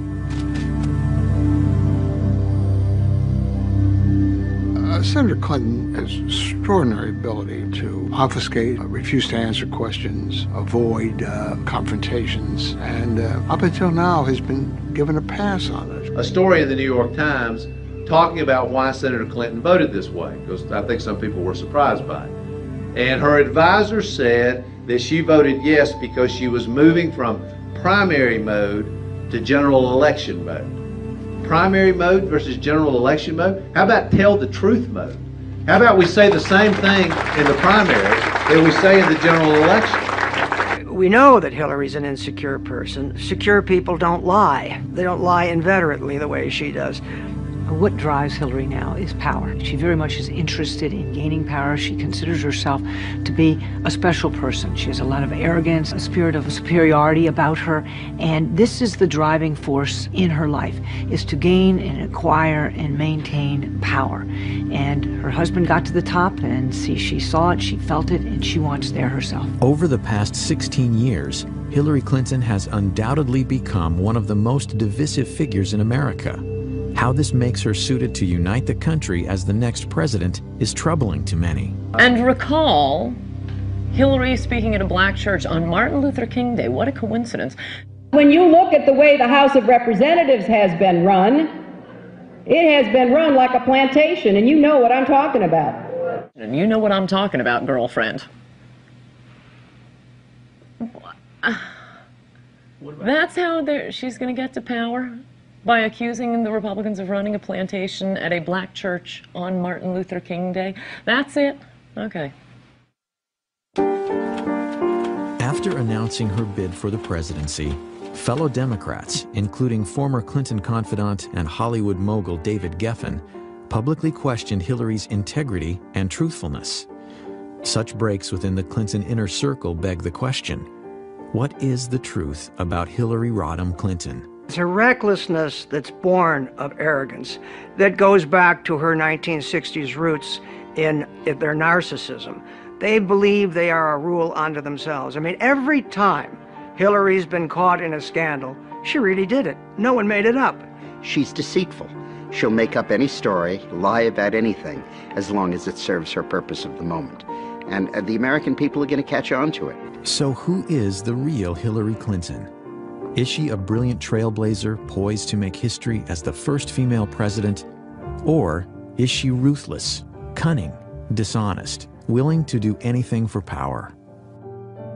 Because of your position or your husband's, might have given you some kind of unfavorable or, a favored advantage? There isn't any evidence that anybody gave me any favorable treatment. Yes, one question I'd like to follow up to. First one has to do with Susan McDougal. She said that she brought the documents of Whitewater over to you at the governor's mansion. Did you receive all the documents? And if so, what became of them? Every document that we have obtained has been turned over to the special counsel, no matter where it came from. Mrs. Clinton, can you tell us what you know about stories about shredding of Whitewater documents down in Arkansas? Nothing. At the gubernatorial mansion?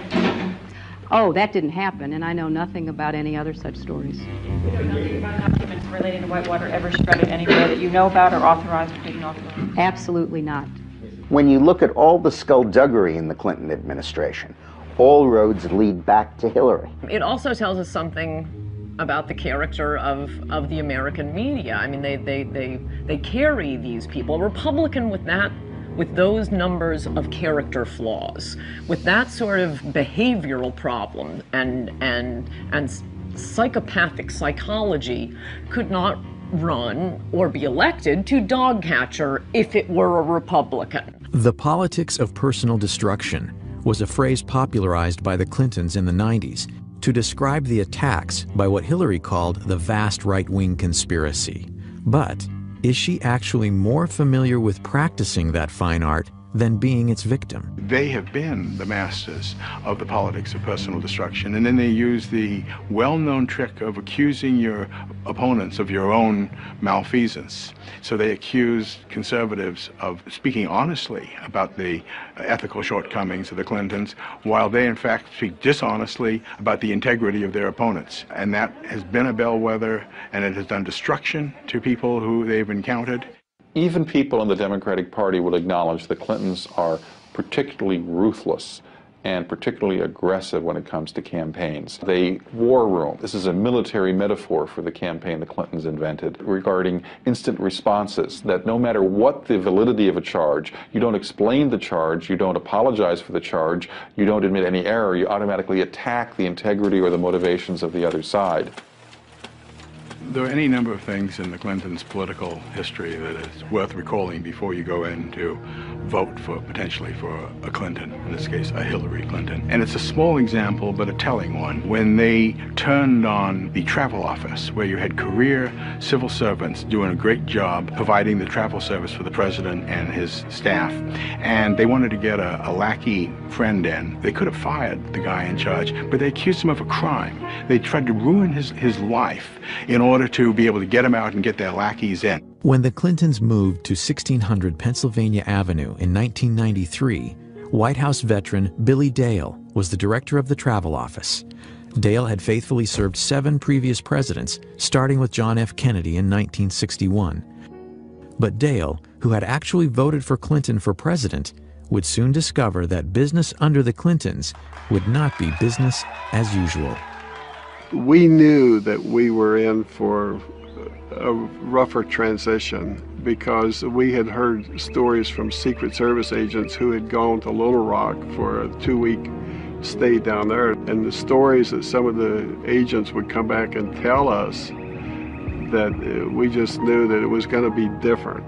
We didn't realize how different it was going to be. The new administration is free to fire anybody that they want to, but traditionally that does not happen. On the day of Clinton's inauguration, Wednesday, January 20th, 1993, Billy Dale got a call from an unknown woman indicating that Catherine Cornelius, the 24-year-old third cousin of President Clinton, would soon be working in the travel office. And I got to know who Catherine Cornelius was. She went to work in David Watkins' office, answering phones, but she never let up in her demands to take over the travel office. In the meantime, I get a telephone call from a gentleman in Ohio, and he wants to know how he can get in on some of the White House charter business. And I said, that's what I do. I arranged the charters. And he said, I know, but he says, we can make some money here. If I had made arrangements with that gentleman, I speculate that things would have been very different than as they turned out. That call was from Darnell Martins, a partner of Clinton's close friends and Hollywood producers Harry and Linda Bloodworth Thomason in a travel agency called TRM. When Congress investigated, they learned Harry Thomason had multiple conversations with First Lady Hillary Clinton about taking over the White House charters. At that time, I didn't even know who Harry Thomason was, but we have since learned that Catherine was reporting to him and he was reporting to the First Lady Hillary Clinton. As Dale says, every new president has the right to hire new travel office staff, even though no president had done so for over 30 years. But not only was Billy Dale fired, along with 6 other travel office staff members, he was also locked out of his office. But that was only the beginning. And I got accused of embezzling $14,000 that I couldn't account for because the logs were missing. At the same time, D.D. Myers is in the press room briefing the White House press corps, telling them that we were being fired for criminal misconduct and the FBI was being called in to conduct a criminal investigation. I think that they wanted to make it look like they were doing it because there was corruption over there so nobody would criticize them, because the media liked Billy Dale and the people there. Gary Aldrich was an FBI agent for 26 years, the last 5 as an agent responsible for background checks on White House staff. Recall that the FBI had conducted investigations of all of these men and had determined that they were qualified to work in the White House and that they were honest individuals.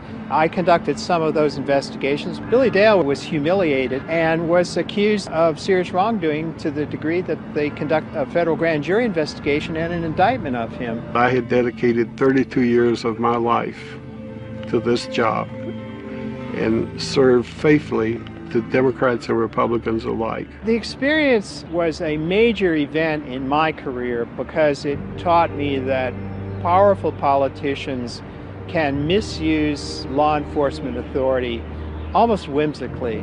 And because it was the First Lady ordering the investigation, well then charges have to be found. That scared me. That was different from my experience in the FBI of 26 years. I thought, if we have reached the level where a politician can get irritated with somebody and cause them to maybe end up in federal prison, we've got a serious problem. The White House Travel Office affair became known as Travelgate.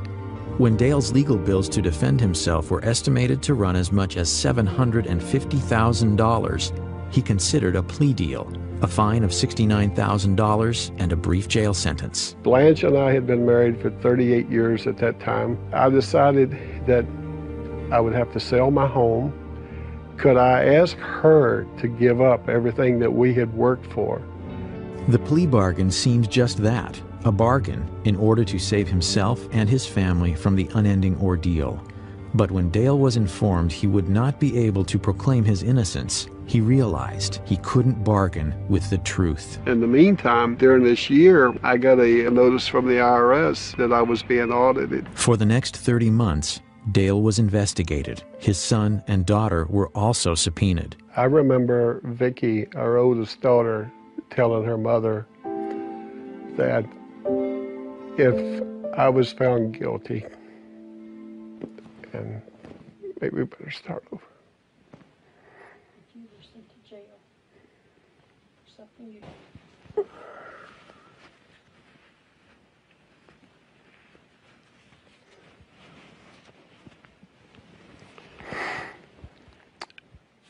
I remember during my trial, Vicki, my oldest daughter, telling her mother that if I was found guilty and had to go to jail for something that I did not do, that she didn't know if she could live in this country any longer, when the government would be responsible for doing something like that to her father.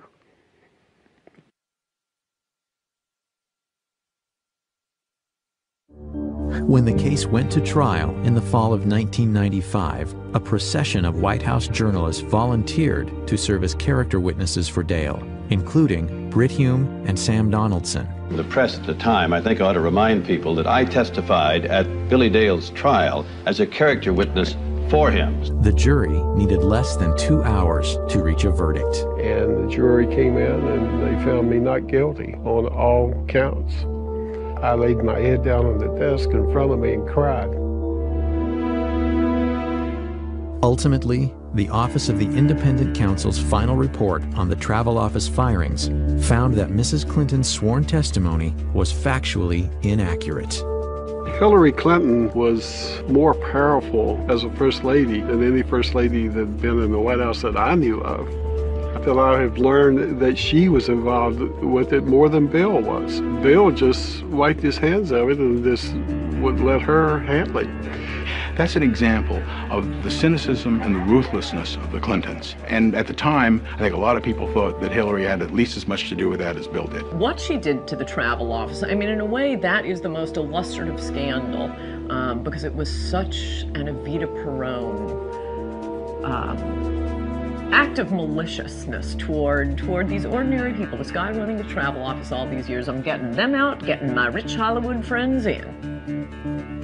It's not even the most illegal thing they did, but it is the most contemptible thing they did.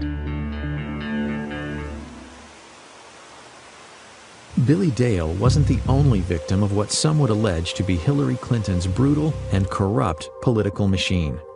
I would say the most important thing I would study is her conduct as First Lady, not as Senator, and her lack of sensitivity to civil liberties, of privacy, using the Internal Revenue Service, her hostility to opponents, her hardness, her meanness. The Clinton administration, almost from its first day, started using the IRS as a threat. I know a lot of tax lawyers, and they said the odds of someone like Paula Jones with her income being audited by the IRS is like being struck by lightning twice. Others would claim that using the IRS to harass political enemies was a Clinton White House specialty, one reminiscent of the strong arm of Richard Nixon. They're both very smart, very politically ruthless, very hardworking, great work habits. Some of them not complimentary, very cynical, willing to do things that are beyond the pale of proper conduct. Proper conduct would not include using private investigators to intimidate.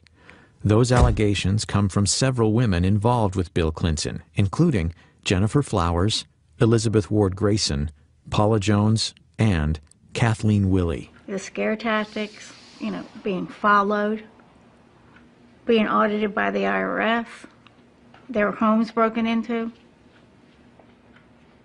I mean, where does it end? Clinton supporter and campaign worker Kathleen Willey was a White House volunteer who alleges that President Clinton sexually assaulted her during a meeting in the private study off the Oval Office in November of 1993. I kept thinking to myself, what in the hell is he doing? That's what I kept thinking, and which sounds silly at the time, but I was getting embarrassed for him. If that's just, this is just not proper. You have to remember, this was at the time when there was a lot of speculation about his womanizing, and I was the loyal Democrat, and I would not allow myself to believe that that was true. I just thought it was all just rumor. Willey believes that Hillary Clinton was well aware of the tactics used by the Clinton White House to intimidate perceived enemies. Willey says 2 days before she was set to testify against President Clinton in the Paula Jones sexual harassment case, a stranger confronted her. We passed, and he stopped, and he said, "Hey, Kathleen, did you ever find your cat?" And then he said, rather ominously, "Yeah, that bullseye was a really nice cat." And that's what I thought, that something else was going on here. He stood back and he said, "You're just not getting the message, are you?" The Clinton attack machine immediately targeted Willey. However, there are corroborating witnesses.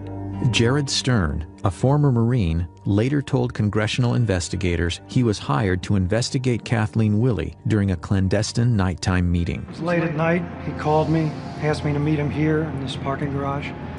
I met him, said he had something very important to discuss. I talked to him about it, discussed the tasking, and then I left to carry it out.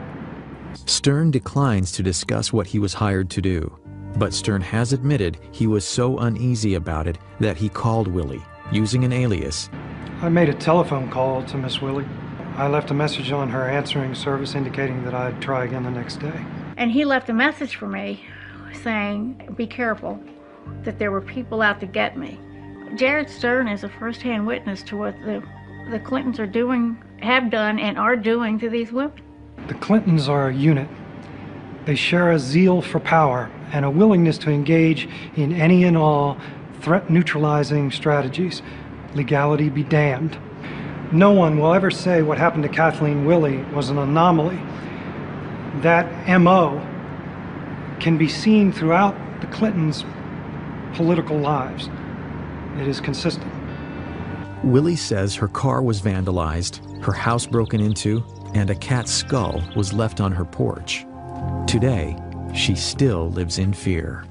And I don't understand how any woman in this country could vote for a woman who does that to other people, who sets out to destroy and ruin these women who have crossed paths with Bill Clinton. They're power hungry. They stop at nothing. They stop at nothing. If you put me to work for you, I'll work to lift people up, not push them down. I finally parted company with Hillary Clinton when I saw how she was using private detectives to investigate the women who were linked to her husband.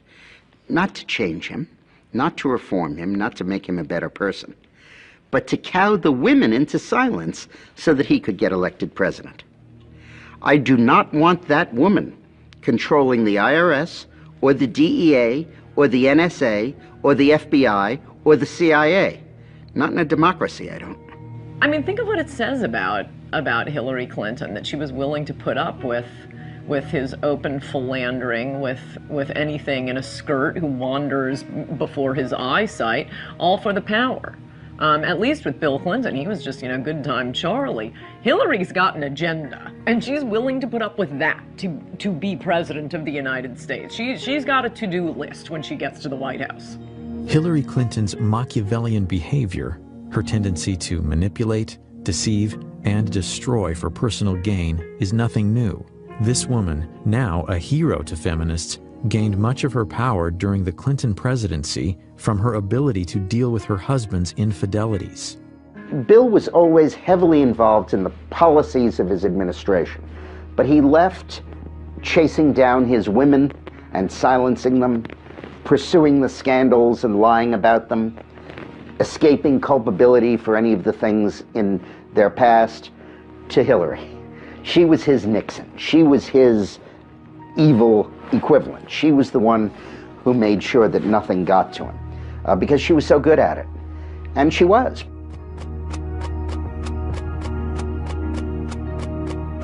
Hillary's mastery of the black arts of attack politics is often skillfully cloaked in layers of deniability. But when she needs money, as all candidates do, her imprudence bewilders even her most loyal supporters. The pattern is a familiar one. Huge amounts of money are raised from political insiders, lobbyists, and special interest groups, and questions follow. In the summer of 2007, Hillary was forced to return nearly $900,000 from fundraiser Norman Shue, who is now under indictment for running a Ponzi scheme. During the White House years, it was the dirty money of a cast of characters that included Johnny Chung and Charlie Tree, both convicted of illegal campaign fundraising. I think it was Johnny Chung that said the White House was like a subway turnstile. You put the money in and you got in. And if his tokens were very large, of course. There's evidence that he collected money from a Chinese intelligence officer, and they were trying to influence our elections to gain access to decision-making powers in the United States so they would bend U.S. policy towards China. The campaign finance scandals were so extensive, 120 people either fled the country to avoid being interrogated by investigators, pled the Fifth Amendment, or otherwise avoided questions. 14 guilty pleas came out of that. This is really stunning. And it's stunning to me how the media will give her a pass and how the media pretends none of these things happen. And they accept the Hillary operatives line, which is, well, that's old news. Everybody knows about it. Let's move on. Okay, we move on. Now they're laundering money through Chinese dishwashers in Chinatown in New York. I'm a little surprised somebody in the campaign didn't flag that down and say, dishwashers, maximum contribution, or $1,000. Let's look into that a little bit. The Los Angeles Times looked into it and found that they couldn't find something like a third of these Chinatown contributors, and that they found other people who said they had no idea that they had made contributions.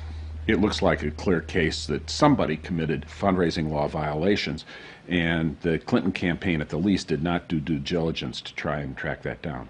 One case in particular highlights Hillary's hypocrisy and startling recklessness when it comes to raising illegal campaign contributions. Though most of the news media has ignored it, Hillary was directly involved in what has been called the biggest campaign finance fraud in the history of the United States. It is a story with all the elements of a bestseller: cash, cons, and Hollywood stars.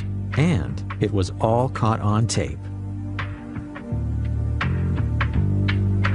Few businessmen have seen the career heights and depths of Peter F. Paul. I've been fortunate to spend time with some of the world's most celebrated figures of the 20th century. One of my idols was Salvador Dali. He had a big influence on the way that I directed my life. In the early 1980s, Paul, a Miami lawyer with a past criminal record, including convictions for cocaine possession and fraud, headed to Hollywood for a fresh start as a promoter and producer. After doing various projects in Hollywood, I decided, after meeting a fellow who was a out-of-work model, that there was an opportunity for me to prove that I could cultivate a media icon.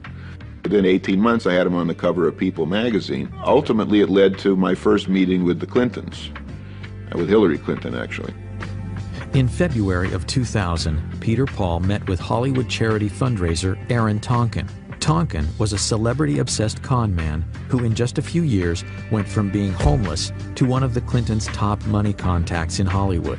Like more than a few Clinton associates from the past, Tonkin ended up in federal prison for unrelated fundraising scams.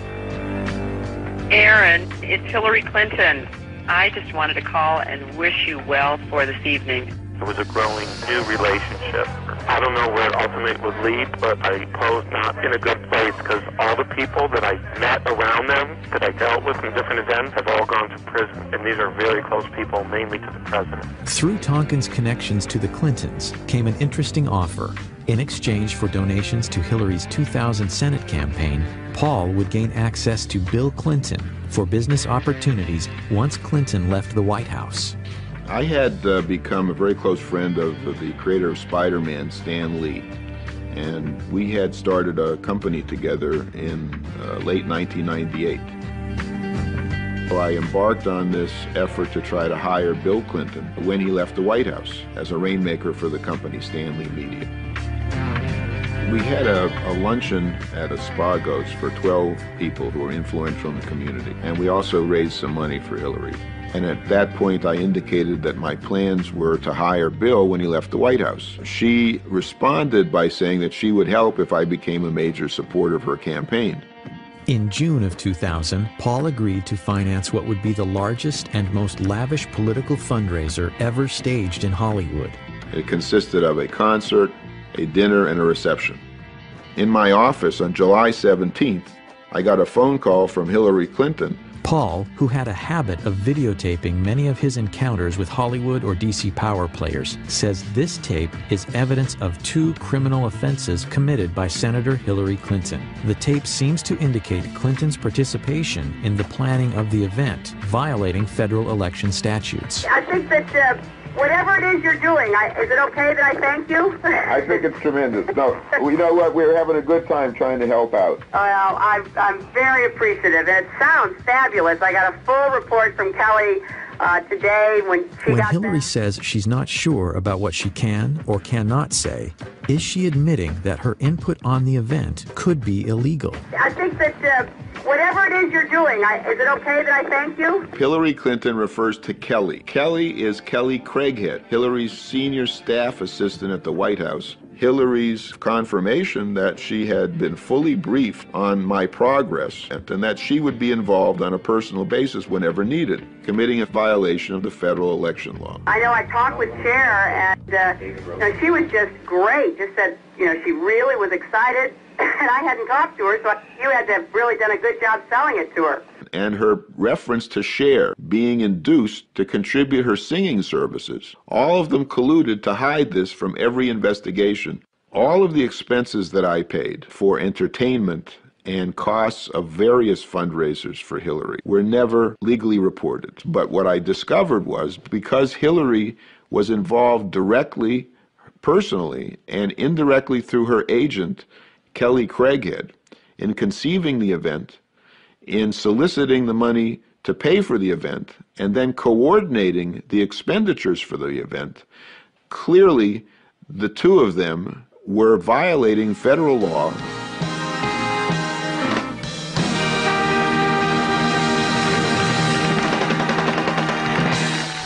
Ladies and gentlemen, the chairman of Stan Lee Media, Stan Lee. I just want to welcome you all to the Hollywood salute to President William Jefferson Clinton. It was the biggest event ever produced in Hollywood for a president. Muhammad Ali, John Travolta, Brad Pitt, Shirley MacLaine, the Steenburgen, the Gregory Peck, Cher, Diana Ross, Patti LaBelle, Toni Braxton, Melissa Etheridge, Sugar Ray, Michael Bolton, Paul Anka. We had over 100 stars. The entire leadership of the Democratic Party was there. And it was a magical evening. But just 2 days later, the magic was gone. The Monday after the event, I got a phone call from Ed Rendell telling me that the Washington Post was asking questions. The position that Hillary Clinton would take was that she hardly knew me and that I didn't give any money, and that if I was smart in order to maintain my deal, that I would go along with that. The Washington Post's bombshell questioned Hillary's decision to associate with Paul, given his criminal past. The Clinton camp implied they weren't aware of it. I had been vetted 6 times. My house had been prepared for a presidential sleepover. And the president allowed me to put my name on 25,000 invitations. It's impossible to think that they didn't know that I had federal convictions, which anybody that uses the internet can find within 4 clicks. Peter Paul was basically paying for the entire event, and he was held at arm's length. He wasn't invited to the White House, and they did not really want to interact with him. And it never really dawned on me, because I really didn't understand those part of politics and how it works, that they do a vetting process. Amazingly, the Clintons continued to solicit money from Paul, even after publicly distancing themselves from their newfound friend. On August 24th, a fax was sent to my office on Hillary's letterhead, the Hillary Clinton for Senate letterhead, by her finance director, David Rosen, asking me to transfer $100,000 in stock.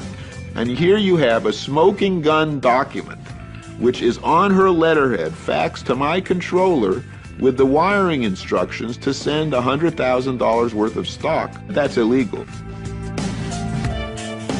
When I became Hillary's biggest donor, no one made any reference to concerns about my credibility, my truthfulness, or my ability to honestly do business.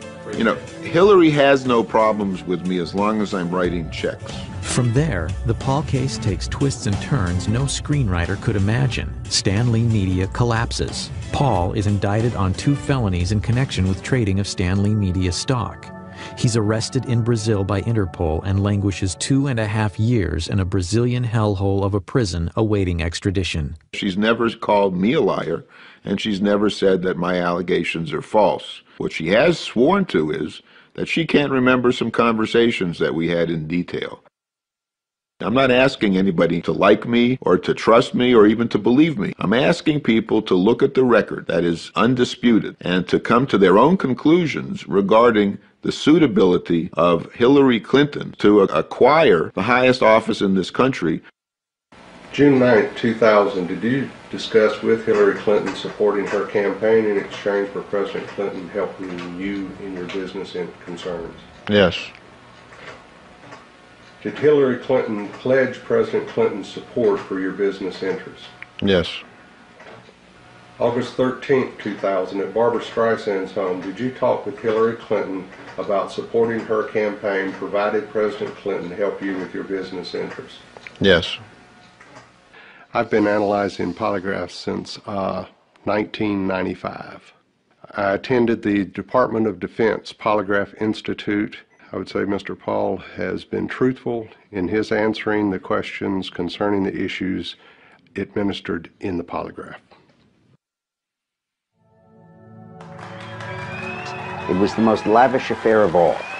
But her campaign said that it cost $400,000, not $1.1 million, so that they could use the other $700,000 for the campaign and use it to buy advertisements. Now the question is, did Hillary know it was a mistake? Of course she did. Number one, she was there and she knew it couldn't have only cost $400,000. Number two, she frequently urged Peter Paul to hold down the expenditures for it.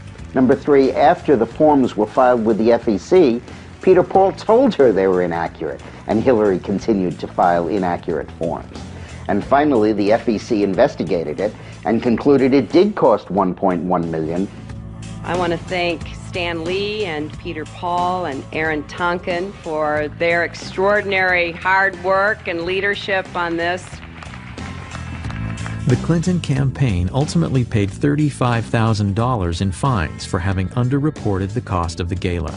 Aaron Tonkin says both Senator Clinton and her finance director, David Rosen, knew of his illegal financing schemes, including how he reimbursed celebrities who donated to Hillary's Senate campaign.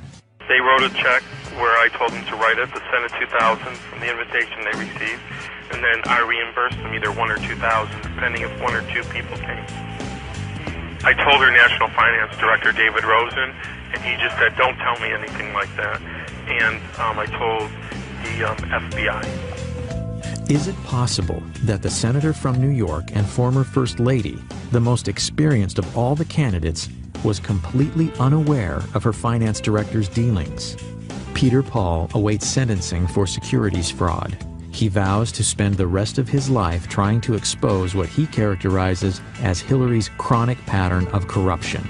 Well, I think that, like William Safire said in the New York Times, Hillary's a congenital liar.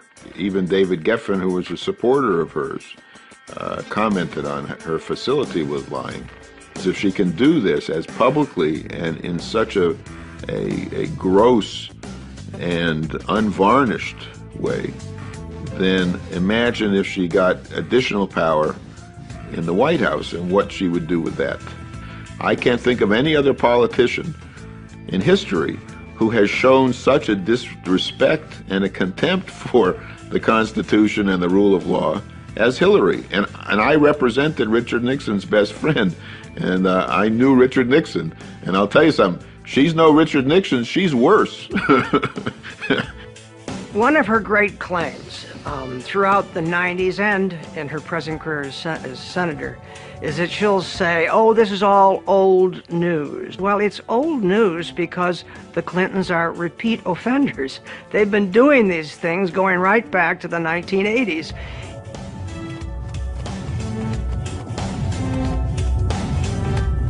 As a senator, Hillary Clinton has basically done nothing of note. She's not been a leader in national security. She's not been a leader on economic issues. She's not been a leader on anything. Is Hillary really the most qualified to hit the ground running if elected president? After all, she was First Lady for 8 years and now a senator from New York. Referring to her opponents, she said, quote, "There is one job we can't afford on-the-job training for. That is the job of our next president." First Lady ever to be the first woman from the state of New York, Hillary Rodham Clinton. Hillary says we should elect her president because of her tremendous accomplishments in the United States Senate. Well, she's passed roughly 20 bills. Let me tell you what some of them were. To commemorate the 225th anniversary of the American Revolution. To express our appreciation to Alexander Hamilton. To name the Thurgood Marshall Courthouse in Lower Manhattan. To honor the men's and the women's lacrosse high school team from Syracuse High School. To express the sense of Congress that Harriet Tubman, who died over 100 years ago, should have received a federal pension. But is that the legislative gravitas and qualifications on which to elect a president of the United States? Is she kidding? During her Senate campaign, Hillary promised to create 200,000 jobs, largely to benefit economically depressed upstate New York. And if you help me get elected, I'll work day and night to put this plan in effect for the people and children of New York.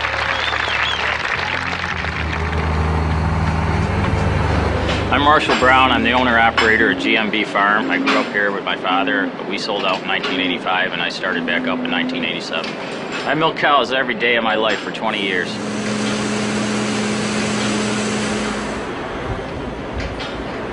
Agriculture is New York State's largest industry. I don't know if Hillary was told that when she got off the plane or not.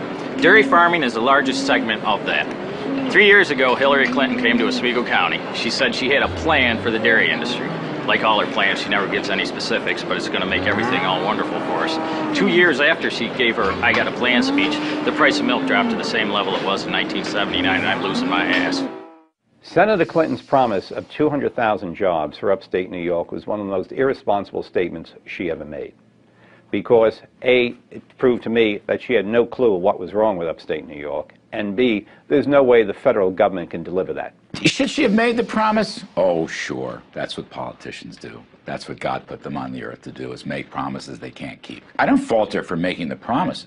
I fault her for making bad votes in the Senate against the very tax cuts that would have helped the state of New York. No, the Bush tax cuts were the only hope upstate New York had of competing, and if New York State wasn't so burdened by heavy taxes, heavy unionism, heavy regulatory red tape, upstate New York would be doing dramatically better. Because I do have a plan. I have an economic plan for upstate New York to try to make sure that we keep our young people here, that they can have jobs in this area, they can stay and raise their children. Between 2000 and 2006, over 1 million New Yorkers moved out of the state for economic or financial reasons. Today, in the upstate town of Clinton, New York, many of Hillary's constituents aren't pleased with their senator.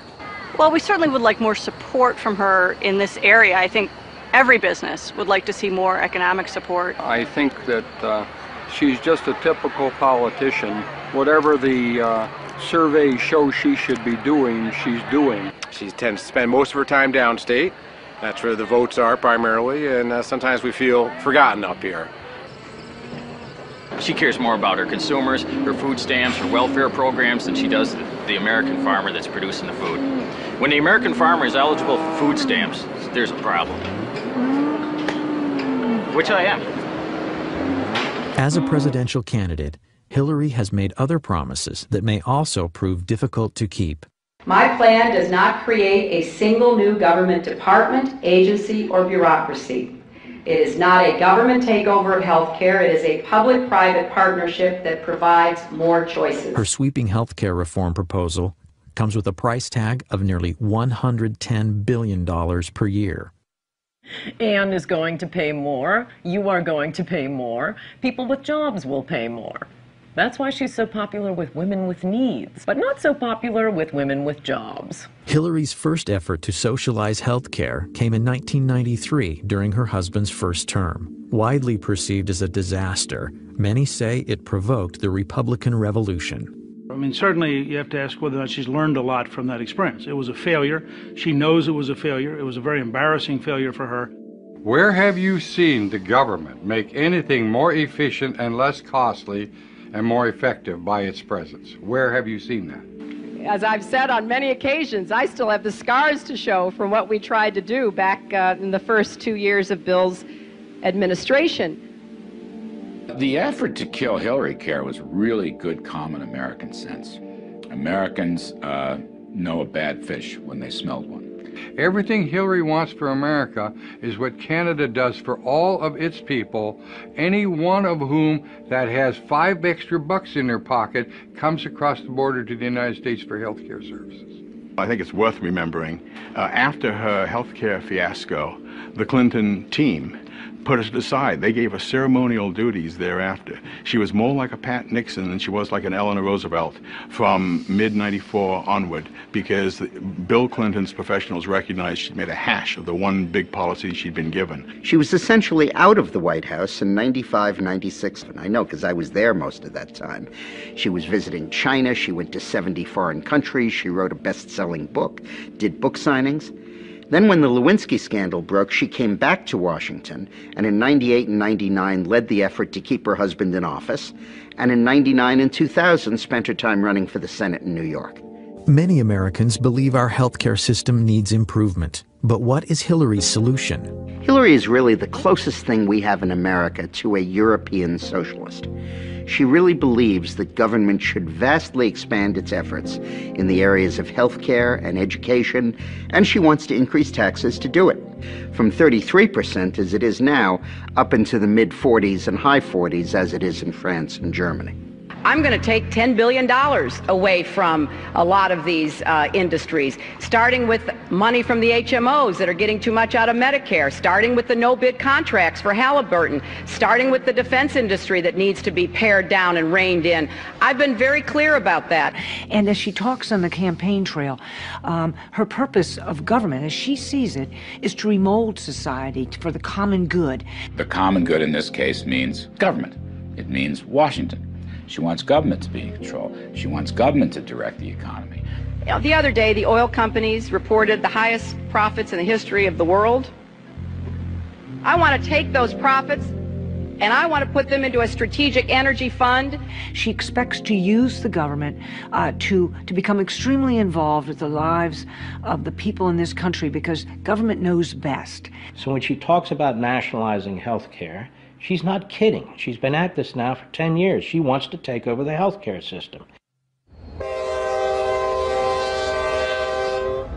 What might Hillary's healthcare plan look like? Welcome to Yuma, Arizona. In my practice, about 70% of the care is paid for by Medicare, federal government, and another 20% is paid for by the state. So essentially, we're a very socialized medical community here. But with so much free health care available from the state and federal government, abuses are inevitable. One of my favorites is a patient of mine who was actually a drug runner. His books didn't tally, and to teach him a lesson, they blew a hole in his foot with a shotgun down in Mexico. Well, he went to the closest medical hospital in Mexico where medical care was free, and they were going to amputate his foot. So he hopped up to the border, literally, and at that point demanded an ambulance, which by our emergency medical laws we have to supply. So we got an ambulance to him, we brought him to our emergency room. I asked him, I said, let me guess, this guy's insured, right? And my friend said, oh, actually, he has Medicare. This guy's been wanted for years on 4 federal warrants. We're giving him his Social Security check every 2 weeks. Critics say Hillary's healthcare overhaul is not unlike what citizens of Canada or the UK now experience. Yes, much of it is free, but is there a catch? The waiting lists get longer and longer. You can wait 6 months to see a specialist. That's socialism. When you're standing in a line, waiting and waiting, that's socialism. I'm thrilled that universal health care is back on the national agenda. You know, as we remember back in 93 and 94, we tried to come forward with the plan. We weren't successful. I have the scars to show for that experience. Medicine should be between one physician and the patient, not between an army of bureaucrats and the patient. If people give their health to the government, what does the government not control? The federal government from 3,000 miles away is not your doctor.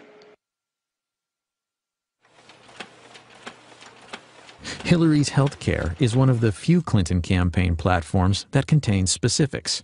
But on other issues important to Americans, what does she believe? But on specific issues, I've come out with very specific plans. With respect to Social Security, I do have a plan.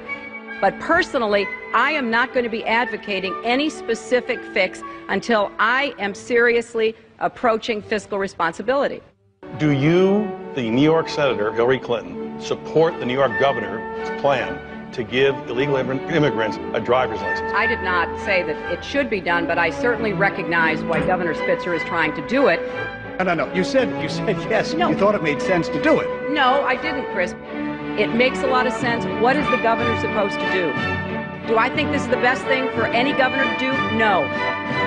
Obviously, she hadn't been coached on. And if she's not coached, she's, despite the fact that she's intelligent, she is so insecure and so loathes the give and take of real politics that she just seizes up. And she sure seized up when those questions were asked her.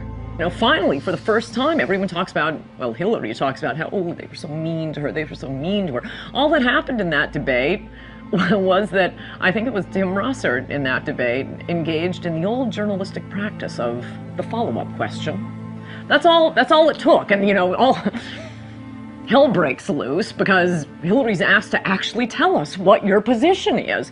You know, it raises the question, can you withstand the criticism in the way that any president has to? Because there's going to be a lot of it for any president at any time, even the most propitious times. And if you're going to whine about people complaining about you, that doesn't suggest presidential stature or character.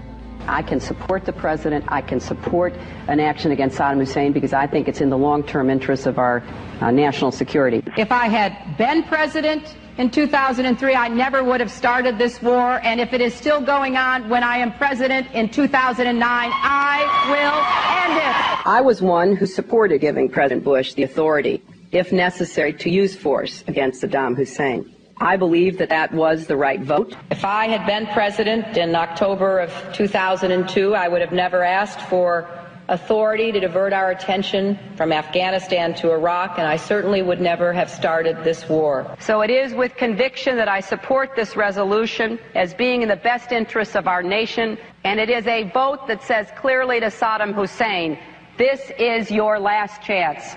Disarm or be disarmed. I stand for ending the war in Iraq, bringing our troops home. We're going to have troops remaining there guarding our embassy. We may have a continuing training mission, and we may have a mission against al-Qaeda in Iraq. There's one Hillary who says, I'm going to bring the troops home right away when I'm elected president. Another Hillary who says, I'm going to keep troops in Iraq indefinitely. One of these two women is lying.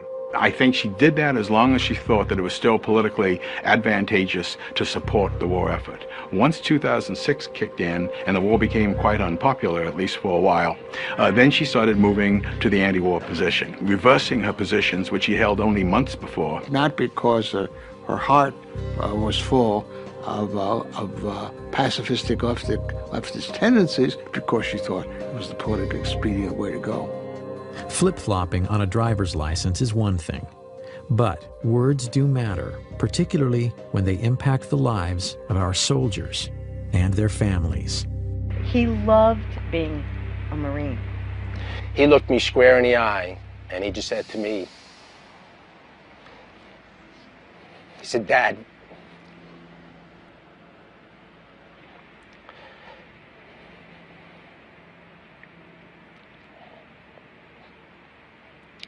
he said, Dad, what could be better, what could be more honorable than to serve your country? It was at that point where he became my hero. In January of 2007, Senator Clinton visited Iraq. While there, she did an interview with ABC News, stating, I don't know that the American people or the Congress at this point believe this mission can work. And in the absence of a commitment that is backed up by actions from the Iraqi government, why should we believe it? Because I was in Baghdad at that time, and we talked about that. I'm thinking, what the heck goes through the minds of our military that are out on those front lines, the Ramadi, the Fallujahs, out walking the streets of Baghdad, Hadifas, and throughout Iraq, putting their life on the line every single day and hearing something like that. It's just so demoralizing. Robert Buzz Patterson served as the president's senior military aide in the Clinton White House. Distinguished service in the Air Force, including combat missions, and his regular interaction with the First Lady gave him unique insight about the potential future commander-in-chief. They see that when Mrs. Clinton says something stupid about the war, or Harry Reid says the war is lost, or Dick Durbin calls them war criminals, that is played immediately on Al Jazeera and Al Arabiya overseas. That does nothing to support the troops. All it does is embolden the enemy to believe if they can hang out a little bit longer, they win. It's very hard to believe her because you don't know what the next day she's going to say, and, you know, it's terrible. Everybody from a four-star general to a private understands what it means to be a leader, what it means to have moral backbone and discipline and integrity. And the military saw none of that during the 1990s and does not see that any of those attributes in Mrs. Clinton today. If we do pull out and we do not complete this mission, my son's sacrifice would have been in vain, along with the other fallen heroes. If a legislator does not like the war and decides enough already with this war, then cut off the money. They're entitled to do that. But above all, it's not up to a legislator to try to outguess military strategists. That's not their job. So you say again, okay, well, she's flipping, she's flopping. No, she's not flipping and flopping. She is lying. She will not take responsibility for calling and asking our good, brave soldiers to put their life on the line. She will not take responsibility. Every Democratic candidate, they all want to just get out of Iraq, just whatever it takes. When the fact of the matter is that you can't have good security in Iraq until you've dealt with, at a minimum, Syria and Iran, because they're the ones who are arming, training, and running a lot of these terrorists. The war on terror isn't the only issue where Hillary is trying to have it both ways. When it's politically expedient, Hillary campaigns on her husband's presidency. But when the polls say otherwise, she abandons their record. What she can be is selective in terms of, cherry picking and making determinations that she's now suddenly the face of foreign policy, that she, shaped economic policy, except for the stuff that didn't work out, in which case that was somebody else's problem or somebody else's fault. Ladies and gentlemen, you have just heard a stunning illustration of my real campaign slogan. Buy one, get one free. This is as much about Bill Clinton as it is Hillary Clinton. I mean, for purposes of this election, it's one and the same. Buzz Patterson carried the nuclear football for President Clinton. While serving in the Clinton White House, he learned firsthand about the former First Lady's qualifications. When she was moving them around the White House hallways and corridors, the edict was for us to avoid eye contact with her so as to preclude her from making exchanges like good morning, good afternoon, and therefore those of us that worked in and around herself and her husband would oftentimes dive into open office ways or doorways to avoid her stare. Well, I saw her vent on her husband many, many times. In one particular situation, we were at a fundraiser. As we entered the elevator to go to the top floor of this hotel, Mrs. Clinton lit into her husband with every profane four-letter word you've ever heard in your life, and as a military guy, I've heard them all. Anger really took me by surprise, how vicious it was and how profane it was, and then of course we got to the top floor of the elevator, of the hotel, and the elevator opened. They were holding hands and smiling and waving like they could turn it on and off in a heartbeat. Both Clintons are well aware the war on terror could be the key issue in Hillary's run for the presidency. Both have been quick to fault the Bush administration for failing to prevent the 9/11 attacks, while absolving the Clinton White House of any missed opportunities. There were many times, 8 to 10 that I'm aware of, in the 1990s, that we either had a chance as a country to capture bin Laden or to kill him, 8 to 10. And every time we had a viable opportunity, Clinton chose not to pull the trigger. And I'm certain that if my husband and his national security team had been shown a classified report entitled "Bin Laden Determined to Attack Inside the United States," he would have taken it more seriously than history suggests it was taken by our current president and his national security team. Patterson says that's laughable. He says President Clinton was briefed by multiple U.S. intelligence agencies of al-Qaeda plans to attack the United States. We knew about the potential. They specifically pointed to the possibility of using hijacked airliners into the Pentagon, CIA headquarters, and it also talked about New York City. Cyrus Nowrasteh is the award-winning writer-producer of the ABC miniseries The Path to 9/11. Though his movie takes aim at both the Clinton and Bush administrations in the days and years prior to 9/11, Nowrasteh says he and his film were targeted by the Clinton machine. There was a huge coordinated campaign to discredit the movie and me and get Disney ABC to pull or recut the movie. In the weeks just prior to air, Nowrasteh's home address and email were posted on various pro-Clinton websites. I got death threats at my house, I got hate mail, and they said about basically trying to destroy us and stop this thing from airing. Intimidation included 5 senators led by Harry Reid sending a letter to Disney ABC threatening to revoke their station licenses if they didn't pull or recut the movie. You gotta understand, these phone calls, the threats on the internet,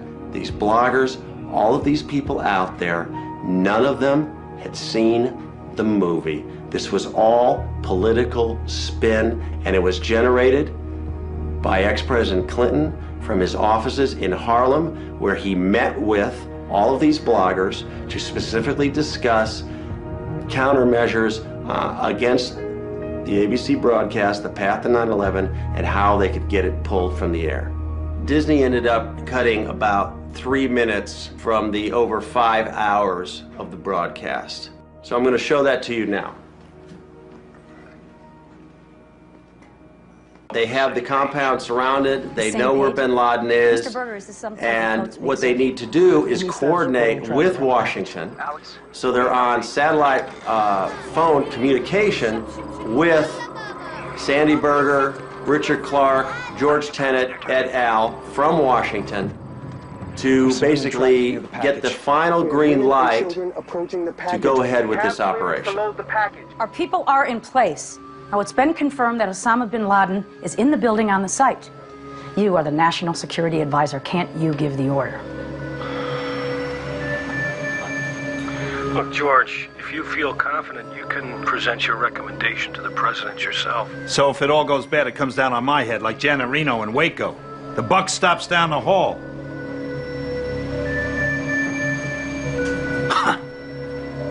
Mr. Berger, sir.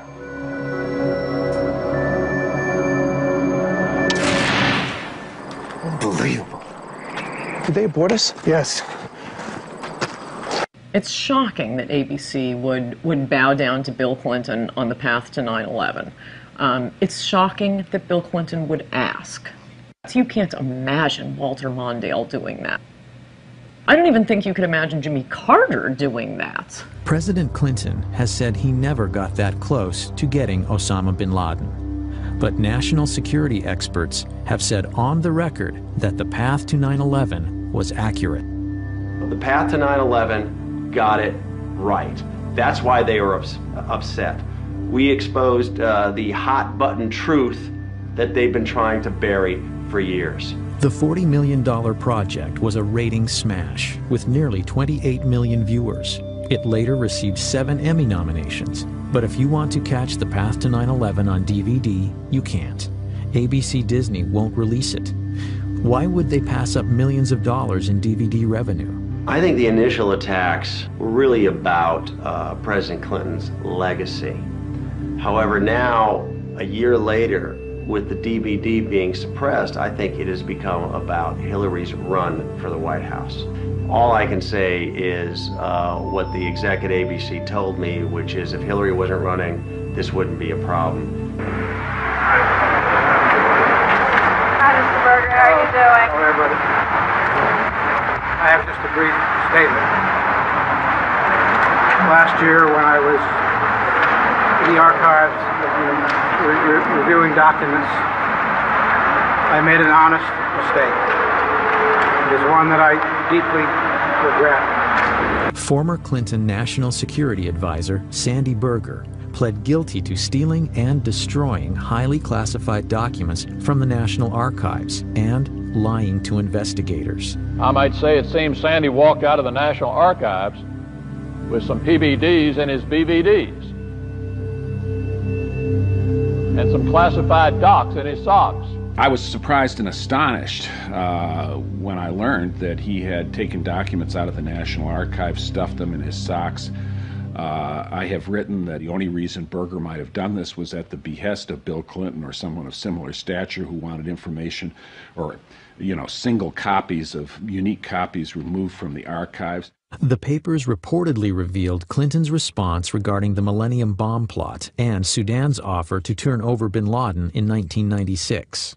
But because Sandy Berger destroyed these critical secret documents, the American people may never know the truth about these events or the Clinton administration and 9/11. The documents that he stole pertain specifically to the sequence in the miniseries that they were upset about. I believe they are criminally guilty of distorting history. There was a smoking gun in there in terms of what the Clinton administration knew about bin Laden. Sandy Berger had a mission. That mission was to go in and clean up history, clean up mistakes, destroy any evidence of error or culpability to actions that led to 9/11.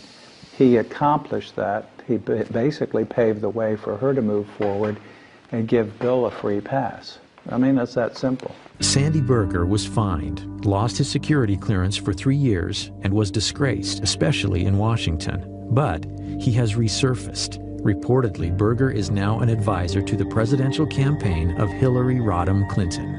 It's either that he's really good at foreign policy, which I doubt, or he knows something, or they owe him, and I think that's what it is. Do I think he should be advising Hillary Clinton? I think he's a perfect candidate to advise Hillary Clinton. He's sleazy, he broke the law, he will do her bidding. He should be her chief of staff, as a matter of fact. Hillary is tough on terror as long as it's popular. But once again, the real Hillary Clinton remains a mystery. We went through all the speeches that were posted on her website, some 200 of them, and there's no speech that's about counterterrorism or talks about the threat to the homeland. Whatever Mrs. Clinton took away from the 9/11 experience is now slipping away. Or perhaps she never meant it in the first place. But as far as I know, Senator Clinton simply has not wanted to discuss with clarity and certainly with the kind of authority you would expect from a now senior member of the Senate Armed Services Committee, that we are at war with a totalitarian ideology. I'd like to see a president in either party who is going to be honest about the nature of the danger and willing to stand up and say this is what needs to be done, even if it's not popular at the moment. She doesn't seem to have any instinct to be able to do that, whatever her high intelligence might be.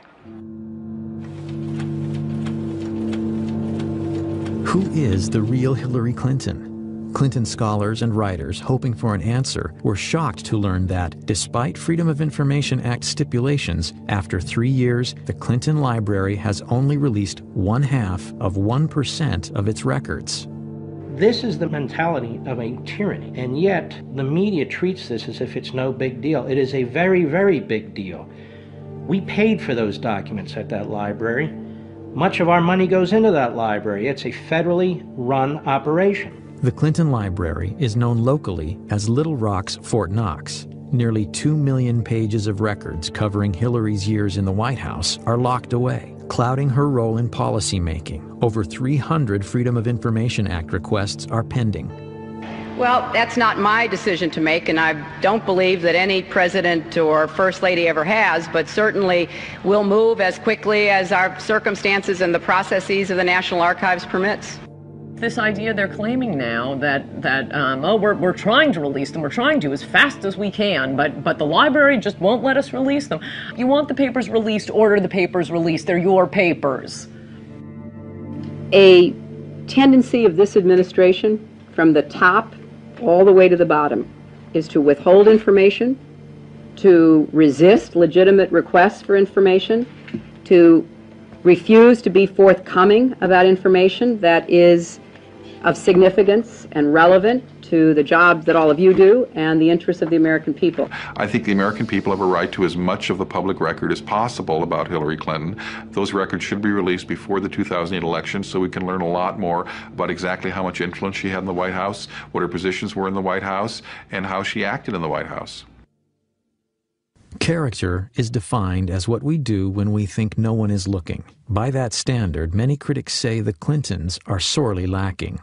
On January 20th, 2001, President Clinton issued 140 pardons on his last day in office. Those pardoned or receiving commuted sentences included cocaine trafficker Carlos Vignali and the biggest tax fugitive in U.S. history, Mark Rich. As much as those pardons reveal about Bill, an earlier pardon may have revealed even more about Hillary's character and her willingness to do anything to get elected.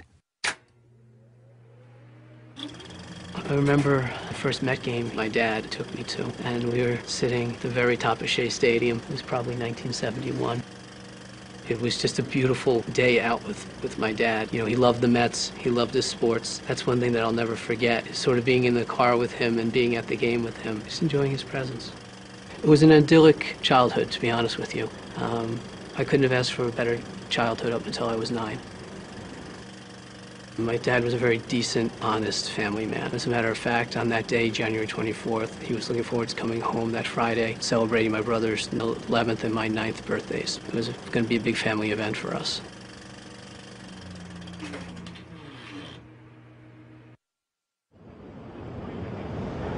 Fraunces Tavern has an extraordinary place in American history. It's where the Sons of Liberty met. It's where George Washington bid farewell to his officers at the end of the Revolutionary War. And it's also the place where Frank Connor, my father, was murdered in 1975. On January 24th, 1975, I was working as surveillance on the west side of Manhattan, and the sirens started to go off. Just an endless stream of fire trucks, police vehicles going down to the southern end of Manhattan. A short time later, turning on a radio, easy to find out that there had been a bombing at Fraunces Tavern. Nobody dreamt that this was a daytime bombing of a restaurant in New York City in the United States of America, because it simply was not the sort of thing that happened in America. The senseless bombing had been perpetrated by what was arguably the most active terrorist organization in U.S. history, the FALN. But in 1975, the FALN was a newly formed, previously unheard of organization that through deadly violence advocated complete independence for Puerto Rico. I kept hoping and thinking that maybe he's under rubble, trying to get through and there's a mistake. It really didn't happen, that he was okay. My mom says now that all she wanted to do was run. She wanted to run out the door and keep running. I remember I was a little tiny 9-year-old, and I was one of the guys that picked me up, and I was sort of punching him in the back, not knowing how to react to something like that.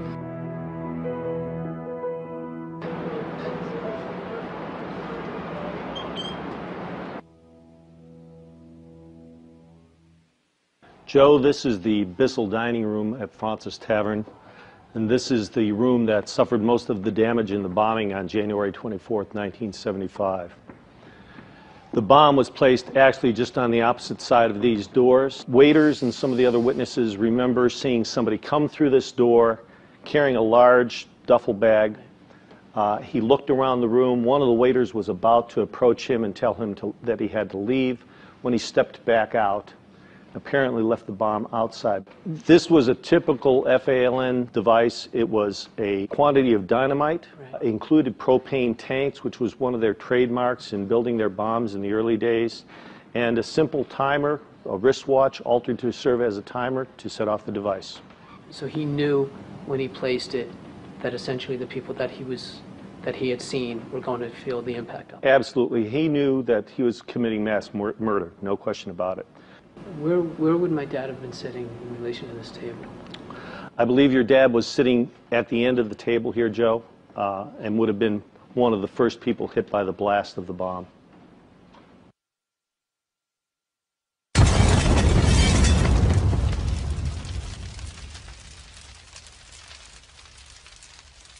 Joe, the bomb being just outside this door here when it functioned, much of the blast came, of course, through into this room, knocking down this door, and that shock wave would have taken everything in the room and just made missiles out of it.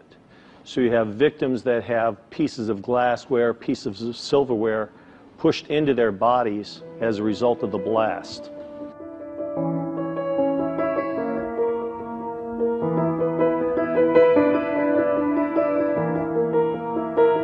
Rick, do we know why they chose the time, the place, the day? The communique that they left said that they were trying to kill capitalist, imperialist pigs in Francis Tavern, and specifically cites Francis as being the target. 4 died, and more than 50 were injured. It was a typical FALN operation, one of over 130 bombings between 1974 and 1983.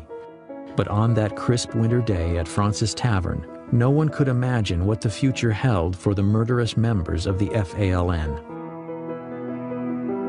Hillary's biggest problem running for the Senate was that she wasn't a New Yorker.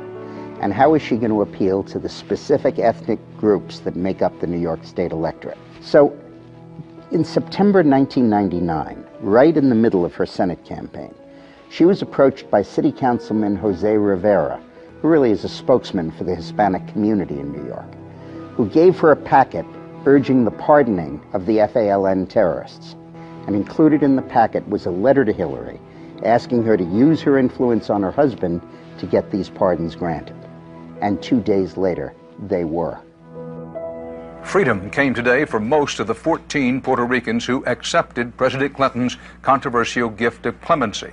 11 of them, who describe themselves as nationalists, some others describe them as terrorists, were released from federal prisons around the country.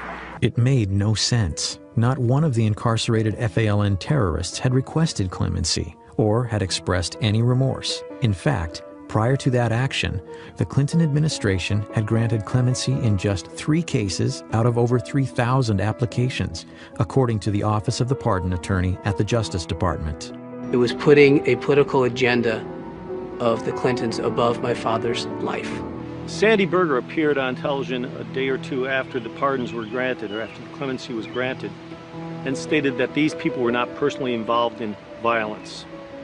That's simply not the fact. In this case, these people were convicted of planting 36 bombs in Chicago. If that's nonviolence, then Mr. Berger's dictionary is a little bit different than mine is. The Department of Justice received a memo from the FBI saying that under no circumstances should these people be released. The President of the United States, who had access to all this information, ignored the facts of the matter. You have to ask yourself, who benefited from this besides the terrorists themselves? It's my view that have concluded the only other person that could have benefited from this was Hillary Clinton. The Senate, on a 95-2 vote, later denounced President Clinton's FALN clemency. Candidate Clinton claims she is the most experienced. Her husband claimed she was intimately involved in his administration, and yet Hillary said publicly she had, quote, no involvement in or prior knowledge of the decision. Obviously, she knew about it. Obviously, she asked Bill to do the pardons, and obviously, when she says she knows nothing about it, she's not telling the truth.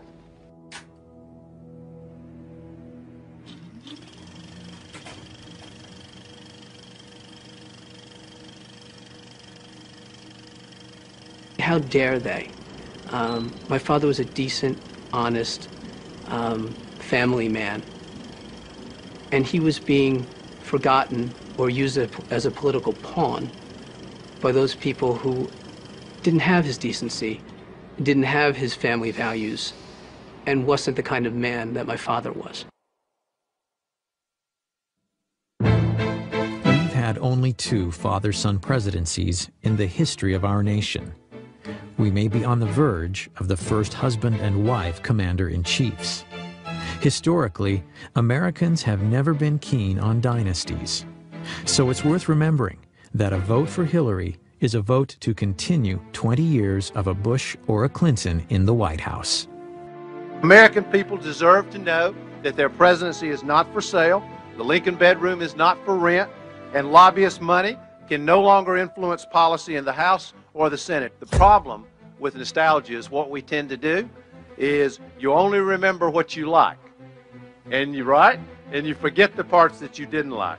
So what John Edwards is saying about outmoded thinking and nostalgia is really, I think, expressing a reluctance to turn American democracy, which is very, I think, meritocratic, over to two families. And Hillary Clinton would represent the past in that, and a continuation of, I think, a dangerous trend to electing people because of how much recognition they have rather than their intrinsic qualities.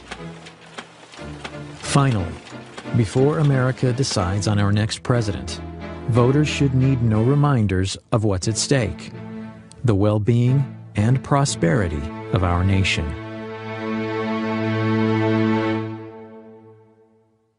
We uncovered a radio show that Eleanor Roosevelt, her heroine, did in 1934. Eleanor Roosevelt was asked during the show, when will a woman become president? Her answer, when a majority of the American people have trust and confidence in the integrity of her. And that's the challenge that Hillary faces. It's been said, and I agree with it, that this is the most personal political choice that Americans make. We're very interested in their personality traits, their person that they could trust, that they would like. That's where I think Hillary Clinton as a candidate has great defects.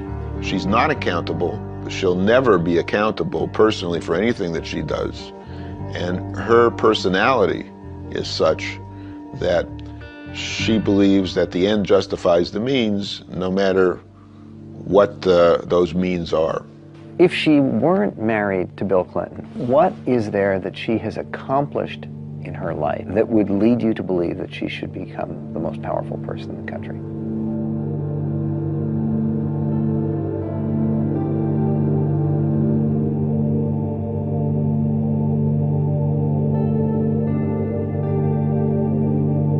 Which candidate is most likely to be able to be successful in protecting us from the threat from radical Islam? That is the central crisis of our time. If she reverts to form, Hillary Clinton will likely be in the future what she has been in the past, which is a person, a woman, a politician of the left. And I don't think that's going to be good for the security of the United States. She can't favor English as the official language of government, has said she can't favor it. 85% of the American people favor English as the official language of government. I think there are a number of big issues where you'd have a very clear contrast. She favors liberal judges. 91% of the American people favor the right to say one nation under God. The bigger this campaign is, the bigger the choice is, the more trouble she's in. What will be important, though, and this is some baggage she has to deal with, is the idea of a co-presidency, the idea that Bill Clinton will be back in the White House. Because I think when he left the White House, people had had enough. I can't imagine that Americans want to go back to the 90s and the country being dragged into this ugly, dysfunctional family drama. I certainly don't see Hillary Clinton as someone who can unify the country. President Bush didn't. I don't think she would either.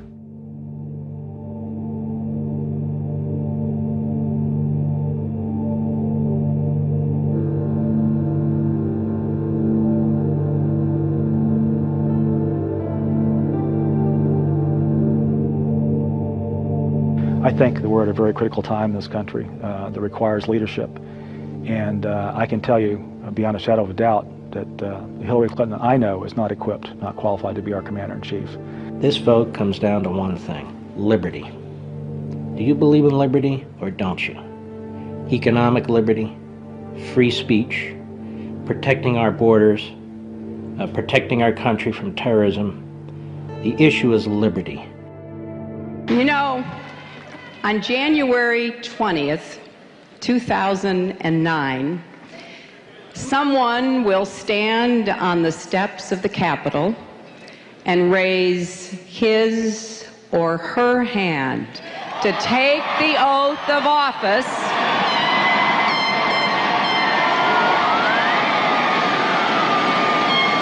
as the 44th President of the United States of America. We must never underestimate this woman. We must never understate her chances of winning. We mustn't be lulled into a state of security and complacency by the newfound moderation that she likes to talk about. And we must never forget the fundamental danger that this woman poses to every value that we hold dear. You see, I know her.